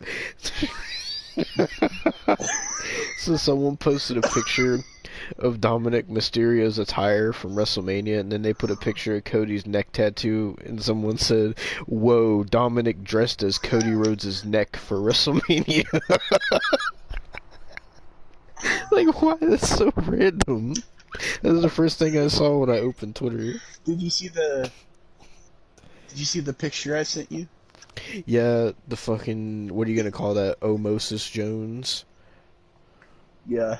Jesus Christ. Are you putting that in the thumbnail? Yes. Jesus Christ.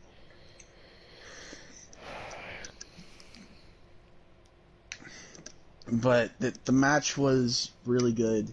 I suggest you watch it. I'm not going to say anything else about it, but I will say that it is rumored that Edge Edge is having a faction, obviously, with Damian Priest, but it's rumored that the other two members would be Tommaso Ciampa and Rhea Ripley.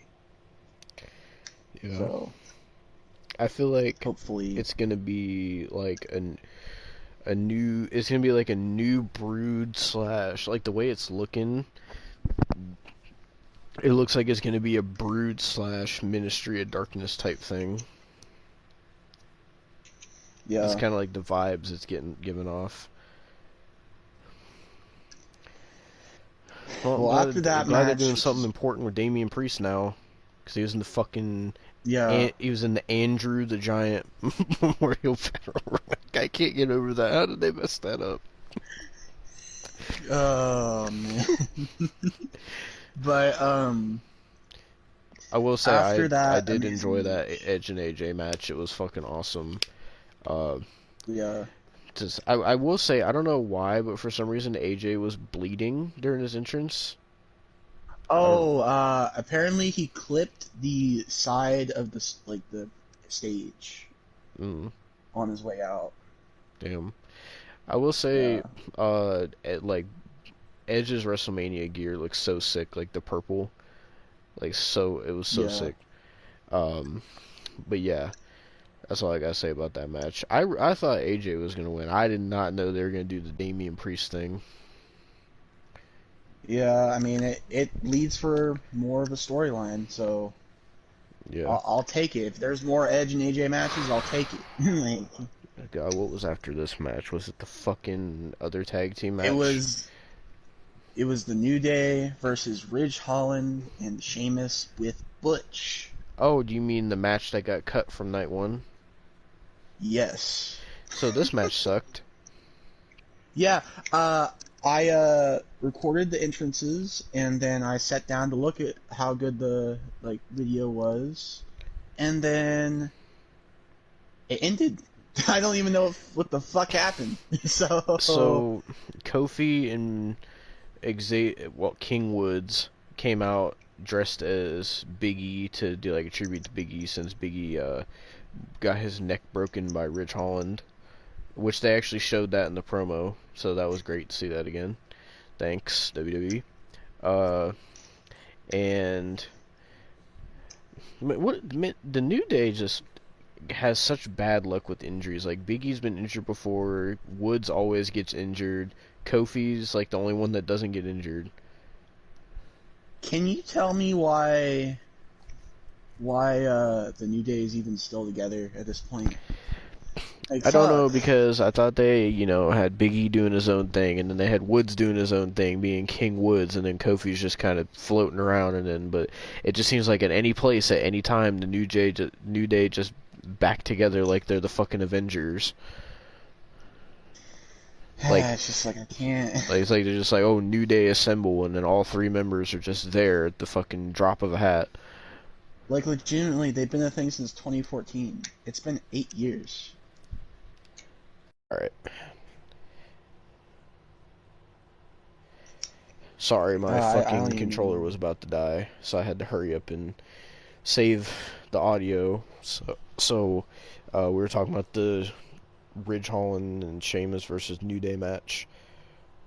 Oh yeah, I was saying how the New Day's been together for fucking 8 years. Yeah, didn't they first get together in 2015, right?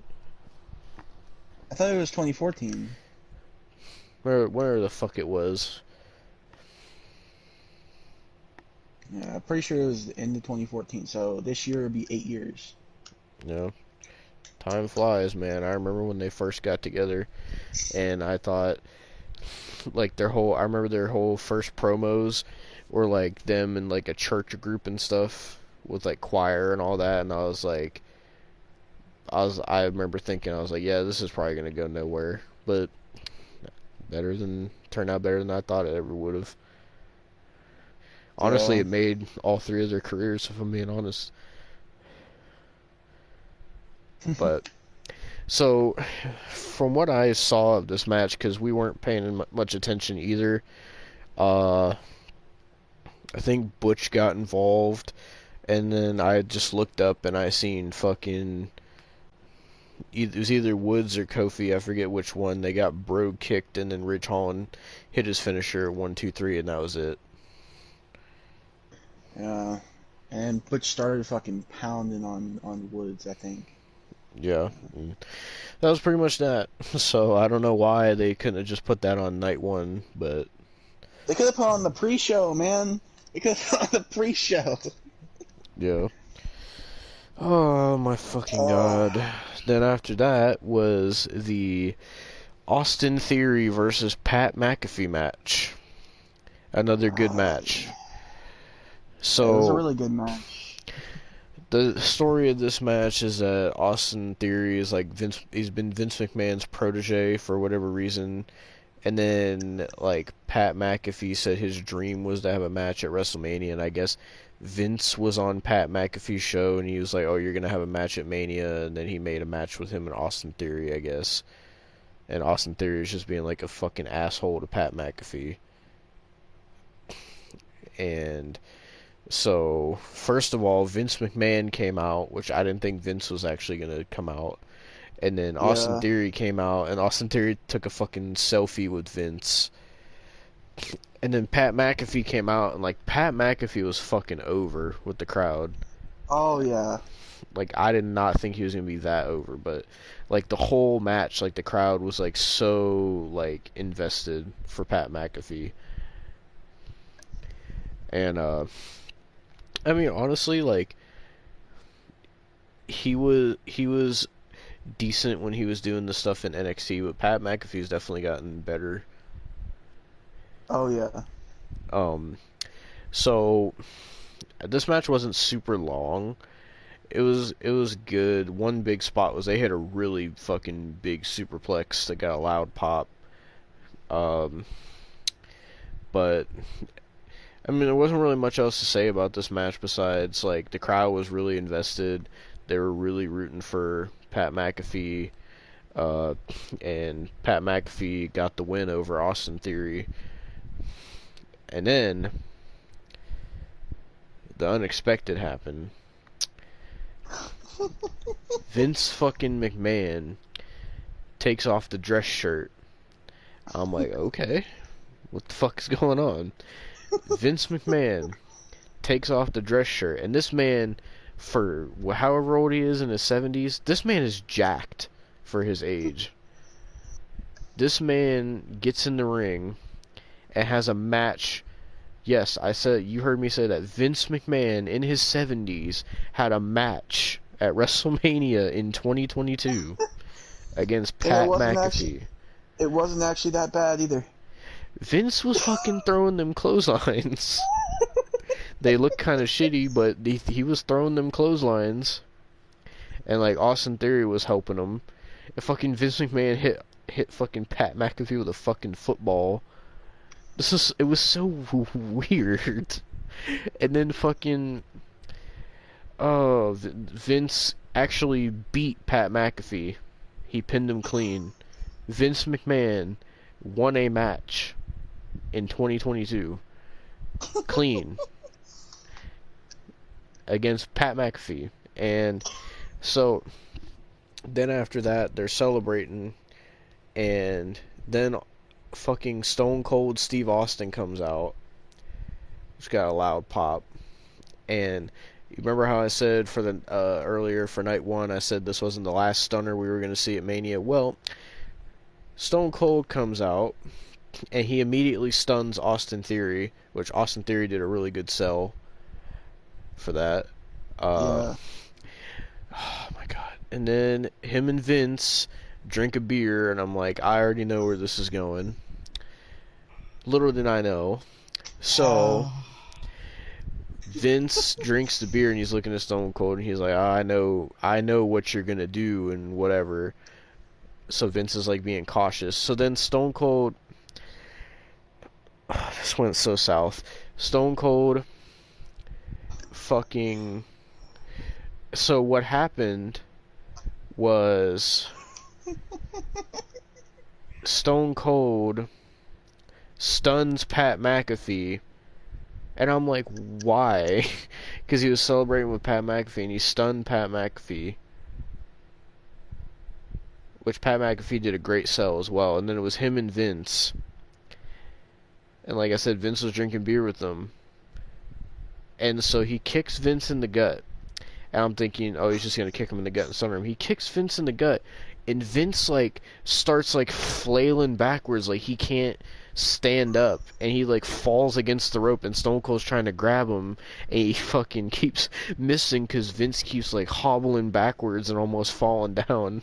And then Stone Cold, like, finally grabbed him and tried to stunner him. And then Vince just completely just said fucking, acted like he was dead weight. And just did, like, the worst Stone Cold stunner sell I've ever seen. It was so bad.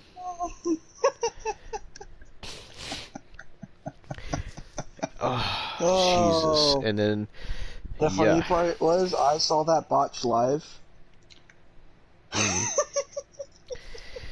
What did you think of it? It looked even worse. It looked even worse live, I can tell you that. Jesus. Thankfully, because you couldn't tell what was really going on. Like, it was at the side of the ring where you could like somewhat tell what was going on, but at that point we didn't know what was going on. So you're like, what the fuck happened? And then we looked at the Tron, and you see the botch and like, oh my fucking god. Yeah, well, thankfully Byron Saxton knew enough not to get involved in this segment, or he would have got stunned again. Yeah. And the segment pretty much ended with Stone Cold celebrating again. So fuck Pat McAfee, I guess. Yeah. And then after that, it was finally time, Austin. Finally time for what they were calling the biggest match the biggest WrestleMania match of all time. Winner take all for the WWE and Universal Championship. Brock Lesnar versus Roman Reigns. Part 3. This is the third WrestleMania main event that they fought each other. And this was the most hyped up match of WrestleMania. The biggest storyline they had going on. Everything was in place for this to be a showdown for the ages. And this match fucking sucked. It did. It really fucking did. No, you have no idea, too, because I was so hyped for that match, too, because, like, I had all my Brock gear on. Oh, my Like, I had my Brock shirt that I got at the Rumble. I had my Brock flannel, man. Oh, you got the flannel? I had my Brock flannel. Yeah, I bought the flannel before Mania so I could wear it at Mania. And then it was so disappointing, man. So disappointing. So, apparently, from what I've seen, this match was kind of cut short because Roman got injured. So they had to, like, call an audible. It was supposed to go longer than it did. And it was apparently there's supposed to be more spots than just them hitting their finishers. But so, what this match was at the start, Roman, like, was just kicking Brock's ass. And he speared Brock, and he did, like, 4 Superman punches, and Brock kicked out, and Brock was, like, laughing, and then Brock got the upper hand, started doing the Germans, and then he did an F5, and Roman kicked out, and then Roman went for another spear, and Brock caught him in a Kimura, and I think that's when Roman's arm got injured, when he was in the Kimura.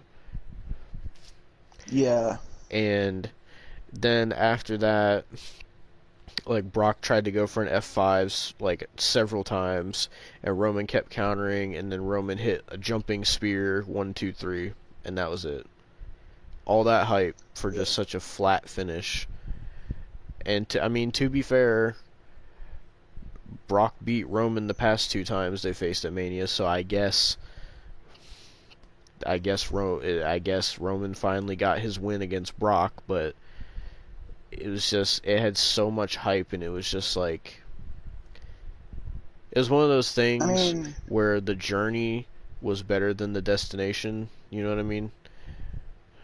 Yeah. Because the build-up was great, but the match was fucking, I can't say anything but the match was ass, because it just was not great at all. It was probably the worst Brock and Roman match I've seen.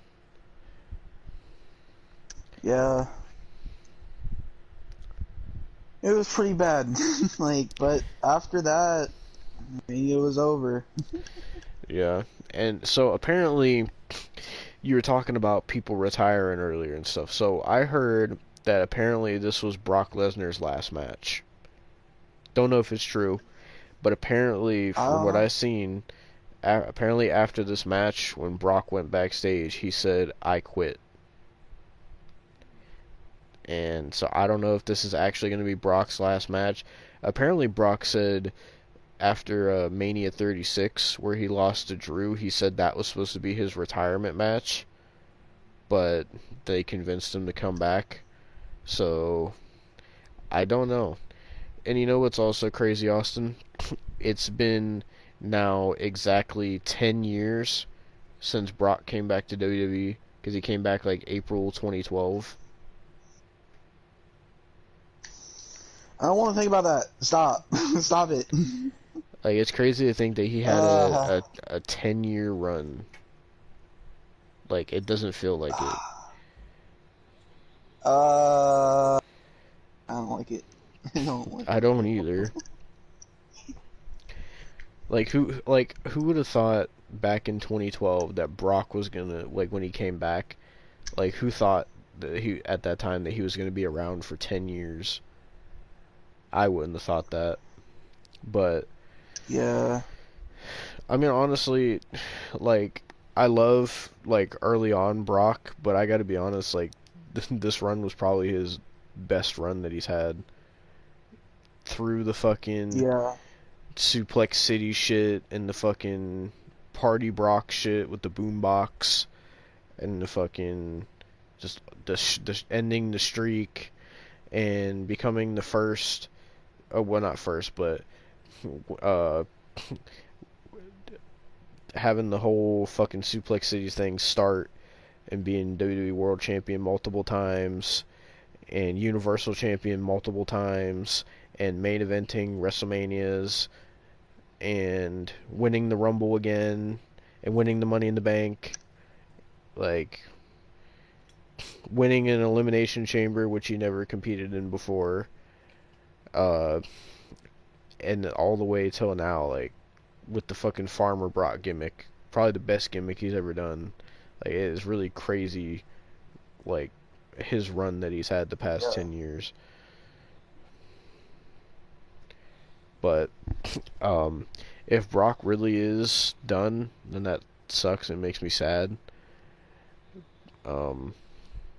Especially for him to go out in this match that sucked. But, so, Roman Reigns is now the unified WWE World Champion. He is both the Universal and WWE Champion. So, I don't know what they're going to do now. They had him on Raw, and I saw they had a thing where, like, him and Kevin Owens had a stare down, and the first thing I thought was, oh my god, you guys fought like 4 times last year, fuck off. That's the first thing I thought. Because I was telling Austin about this, like, now that he's beat Brock, who the fuck is Roman gonna face? Besides, like, Cody Rhodes. That's the only person I can think. Like, he already beat Kevin Owens, he beat Seth Rollins, he beat fucking goddamn Brock Lesnar, he beat John Cena, he beat Goldberg, he beat Cesaro, he beat Finn Balor. Like, beat everybody. Fucking Bray Wyatt, Braun Strowman, throw them in there. Like, he beat everybody. Like, there's no, besides Cody Rhodes right now, there's no major people on the roster that he hasn't beat. Yeah. So, that's why I was wondering this question, whether fucking Roman won or whether Brock won.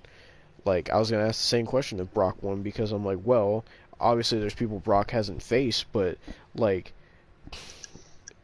I was thinking about it, I was like, well, if none of these people could take the title off of Roman, like, how are they going to make people think that one of these people that Roman beat could take the title off Brock if Brock was the one to beat Roman?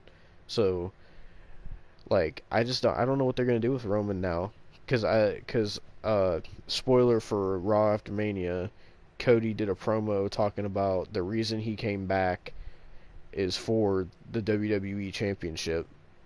So I'm guessing it means at some point we're going to get Cody Rhodes versus Roman Reigns. Yeah. But I don't know. Apparently there's I don't know. They haven't revealed it yet. But because I thought there was supposed to be a unified championship. I don't know. Because everybody was posting this championship is basically the WWE Championship, but it had like a gold strap, and they're saying that's supposed to be the unified championship. But I don't know. I really don't know what they're gonna do from here. That's a question I had with a lot of things at this WrestleMania. Like, what are they gonna do from here? Where do they go with Roman Reigns? Where do they go with Cody Rhodes? Where do they go with fucking Sami Zayn after this? After being fucking losing to Johnny Knoxville. Where are they going to go with the Miz and Logan Paul thing? I don't think Logan Paul is going to keep wrestling, right? So, I don't think so. what are they going to do with the Raw Tag Team title? Are they just going to do the RK Bro and the Street Profits again? No one wants to see that. Are they going to do RK Bro and the fucking Alpha Academy? No. Are they going to do fucking Chad Gable versus Gable Stevenson? I hope not. Stevenson. Are they going to fucking do a Charlotte and Ronda rematch? Probably. Fucking hope not, man. Are they going to do a Becky and Bianca rematch? Probably. Like, what are they going to do with the Women's Tag Team Championships? There's no teams. They broke up Queen Zelina and Carmella, and they're teasing breaking up Rhea and Liv. That leaves you, like I said, with Sasha and Naomi and Shayna and Natalya. Like what are you supposed to go? Where are you supposed to go from here? Is Bayley gonna come back? Because everybody's saying, oh well, Bayley's ready to come back from her injury. Is she gonna come back on SmackDown? I guess we'll find out on Friday. But like, what I don't like are people from NXT gonna come up to the main roster? Like, what is gonna happen from here? It's so unclear right now. But all that aside, WrestleMania 38 as a whole, it wasn't bad. It is definitely one of the better WrestleManias they've done, I would say. Like, obviously it had its bad points, it had its stinky moments, but it had its really fucking incredible moments too. So, yeah, all around, I think it was a good WrestleMania. Would you say it was better or worse than last year's WrestleMania? I would say it's better than last year's because Is it because you were there? Is that why? It could be that, but also the fact that last year we had stuff like The Fiend losing. Oh man, yeah. Yeah. I remember that. God damn. And then fucking like, like the main event was. It was definitely better than the main event of night 2, but like in terms of like night 1 main event to night 2 main event and main event of night 1 last year, night 1 of this year's blows those both out of the water, I feel.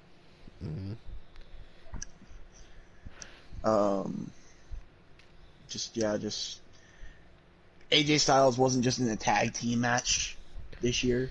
Yeah, so, I will say like AJ Styles actually felt like AJ Styles again.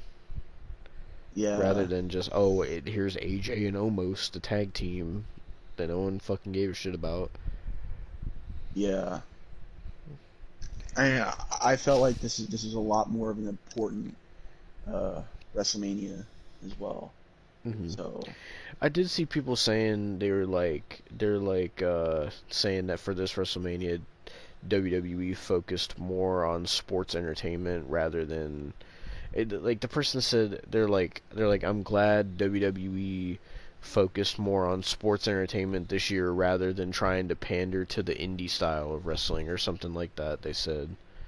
And they're like WWE doesn't need to do that because you got companies like AEW if you want to see indie style of wrestling or something like that, they said. yeah. But Either way, I thought this was a good Mania. I am Me too. so fucking tired right now.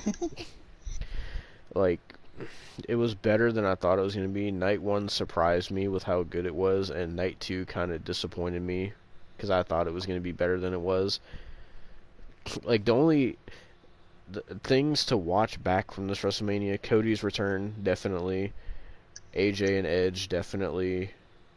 I'd say watch Pat McAfee and Austin Theory. And I guess if you watch that, watch the fucking Vince segment and the Stone Cold and Kevin Owens. That's what I would recommend to watch from this Mania. Yeah, Stone Cold and Kevin Owens.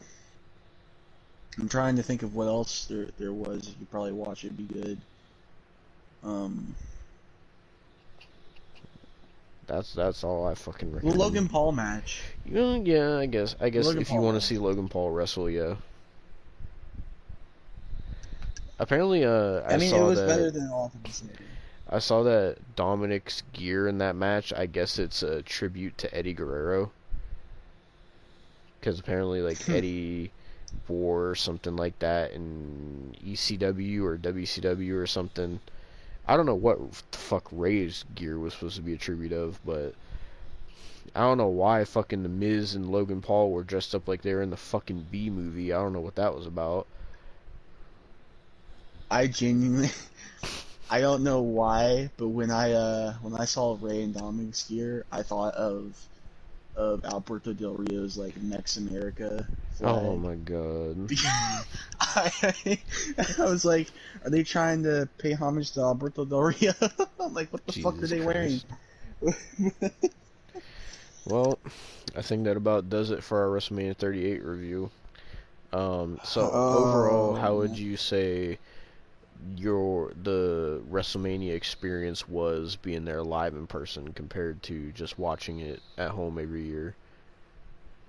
It was fun. I really enjoyed it. I wish some of the matches could have been better, but still, it was just a fun experience. An experience that I probably won't get to have again, you know? Because for the seats that I got, which they were pretty good seats, but they were like $1,300 for 2 tickets. Damn. Yeah. I don't even want to imagine how much fucking green shirt guy paid for front row. I don't even want to know. I don't know. For multiple, I would say it'd probably be 10,000. I would say.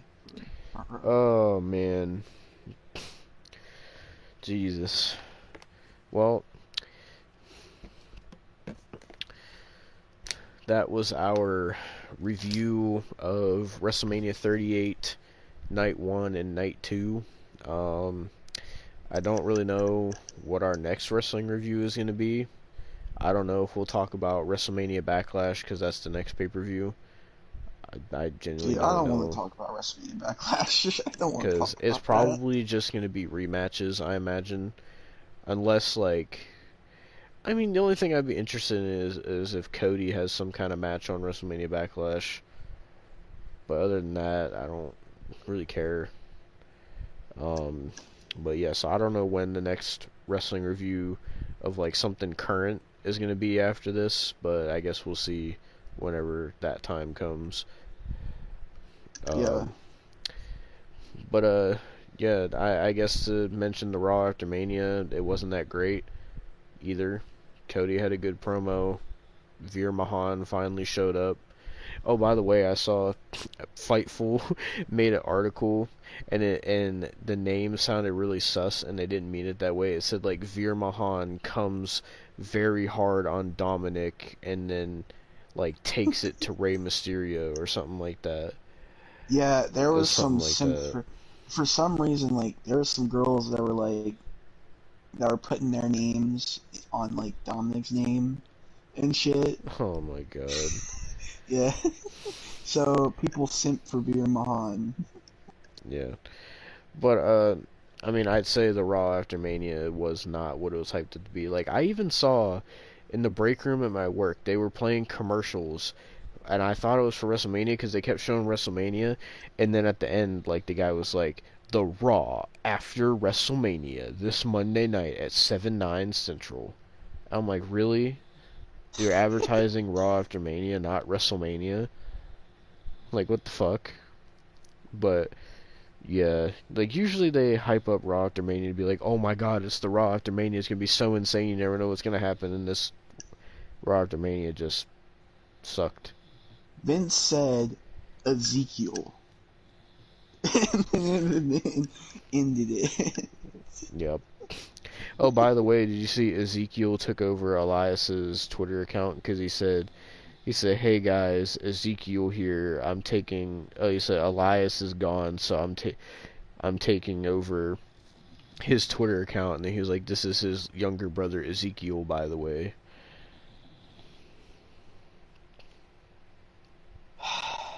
I don't know what the fuck they're doing with that, honestly. Like, how long was Elias gone for? When he did the whole Elias is dead thing. When did he do that? I believe he did it around June last year. Oh, jeez. He was gone that long, and then he just never came back, and now we got Ezekiel. Yeah. Who would have thought Elias had a younger brother? Who really thought he looked so much like Elias? Just I like know. a shaved dude. I mean, Ezekiel is fucking jacked, though. He's fucking ripped. I know, he's way more ripped than Elias was. I know. But, yeah, that being said, is there anything else you want to say? Or you want to end this? Well, I think we should play this out with what Ezekiel's theme should be. His wrestling theme should be. I am curious, would you ever go to WrestleMania again if you got the chance? Oh, yeah. Is it like what they hype up the WrestleMania experience to be like? Yeah, it's pretty fucking amazing. I think next year for 39 is I think they said next year's when they're going Hollywood again, I think. Yeah. So that one should be interesting. I don't know, we'll find out whenever this gets uploaded. We'll find out, mark my words, from right this moment, a year from now, we will review WrestleMania 39, and we'll see just how much has changed in a year. So remember this moment.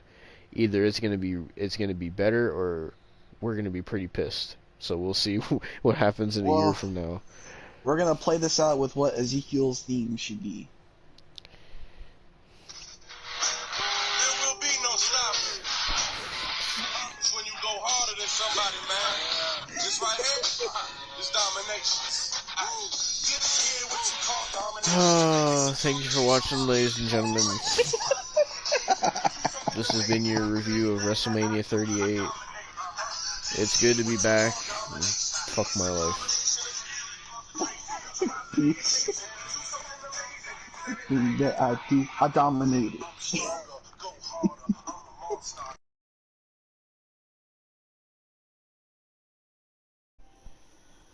Alrighty, well that was our thoughts on WrestleMania 38. Yeah, that was a long ass review, but I mean, it is WrestleMania, so can't be too mad about it. But yeah, so now when it comes to future episodes, we will not be having 2.5 hour reviews every single week. Yeah, we do have some. We do have some reviews on the back burner though. Mm-hmm. But from now on, episodes are going to be about an hour, hour and a half. And when we do Stranger Things, maybe a little bit longer, but that's pretty much going to be about it. But so the next episode will really be the true change of the podcast. Yeah. So that being said, thank you guys for watching. You know, it's actually perfect that that's like that, because the next episode is going to be episode 40. Oh, that's true. So, I mean, we did take a couple months off, but like 40 episodes. That's crazy. That we're going to be at 40. But and no, I don't have anything for episode 40 like I did episode 30. Unfortunately, I don't have any reviews where I fucking cuss out Jurassic World. Unfortunately, I wish I did. Believe me. But I'm sure we'll find something for episode 40 in the next 2 weeks. So, that being said, thank you guys for watching this episode of the podcast, and we will see you next week for time.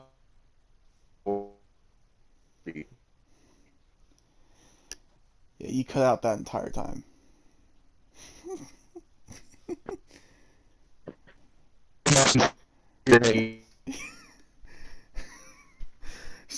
See you for episode 40.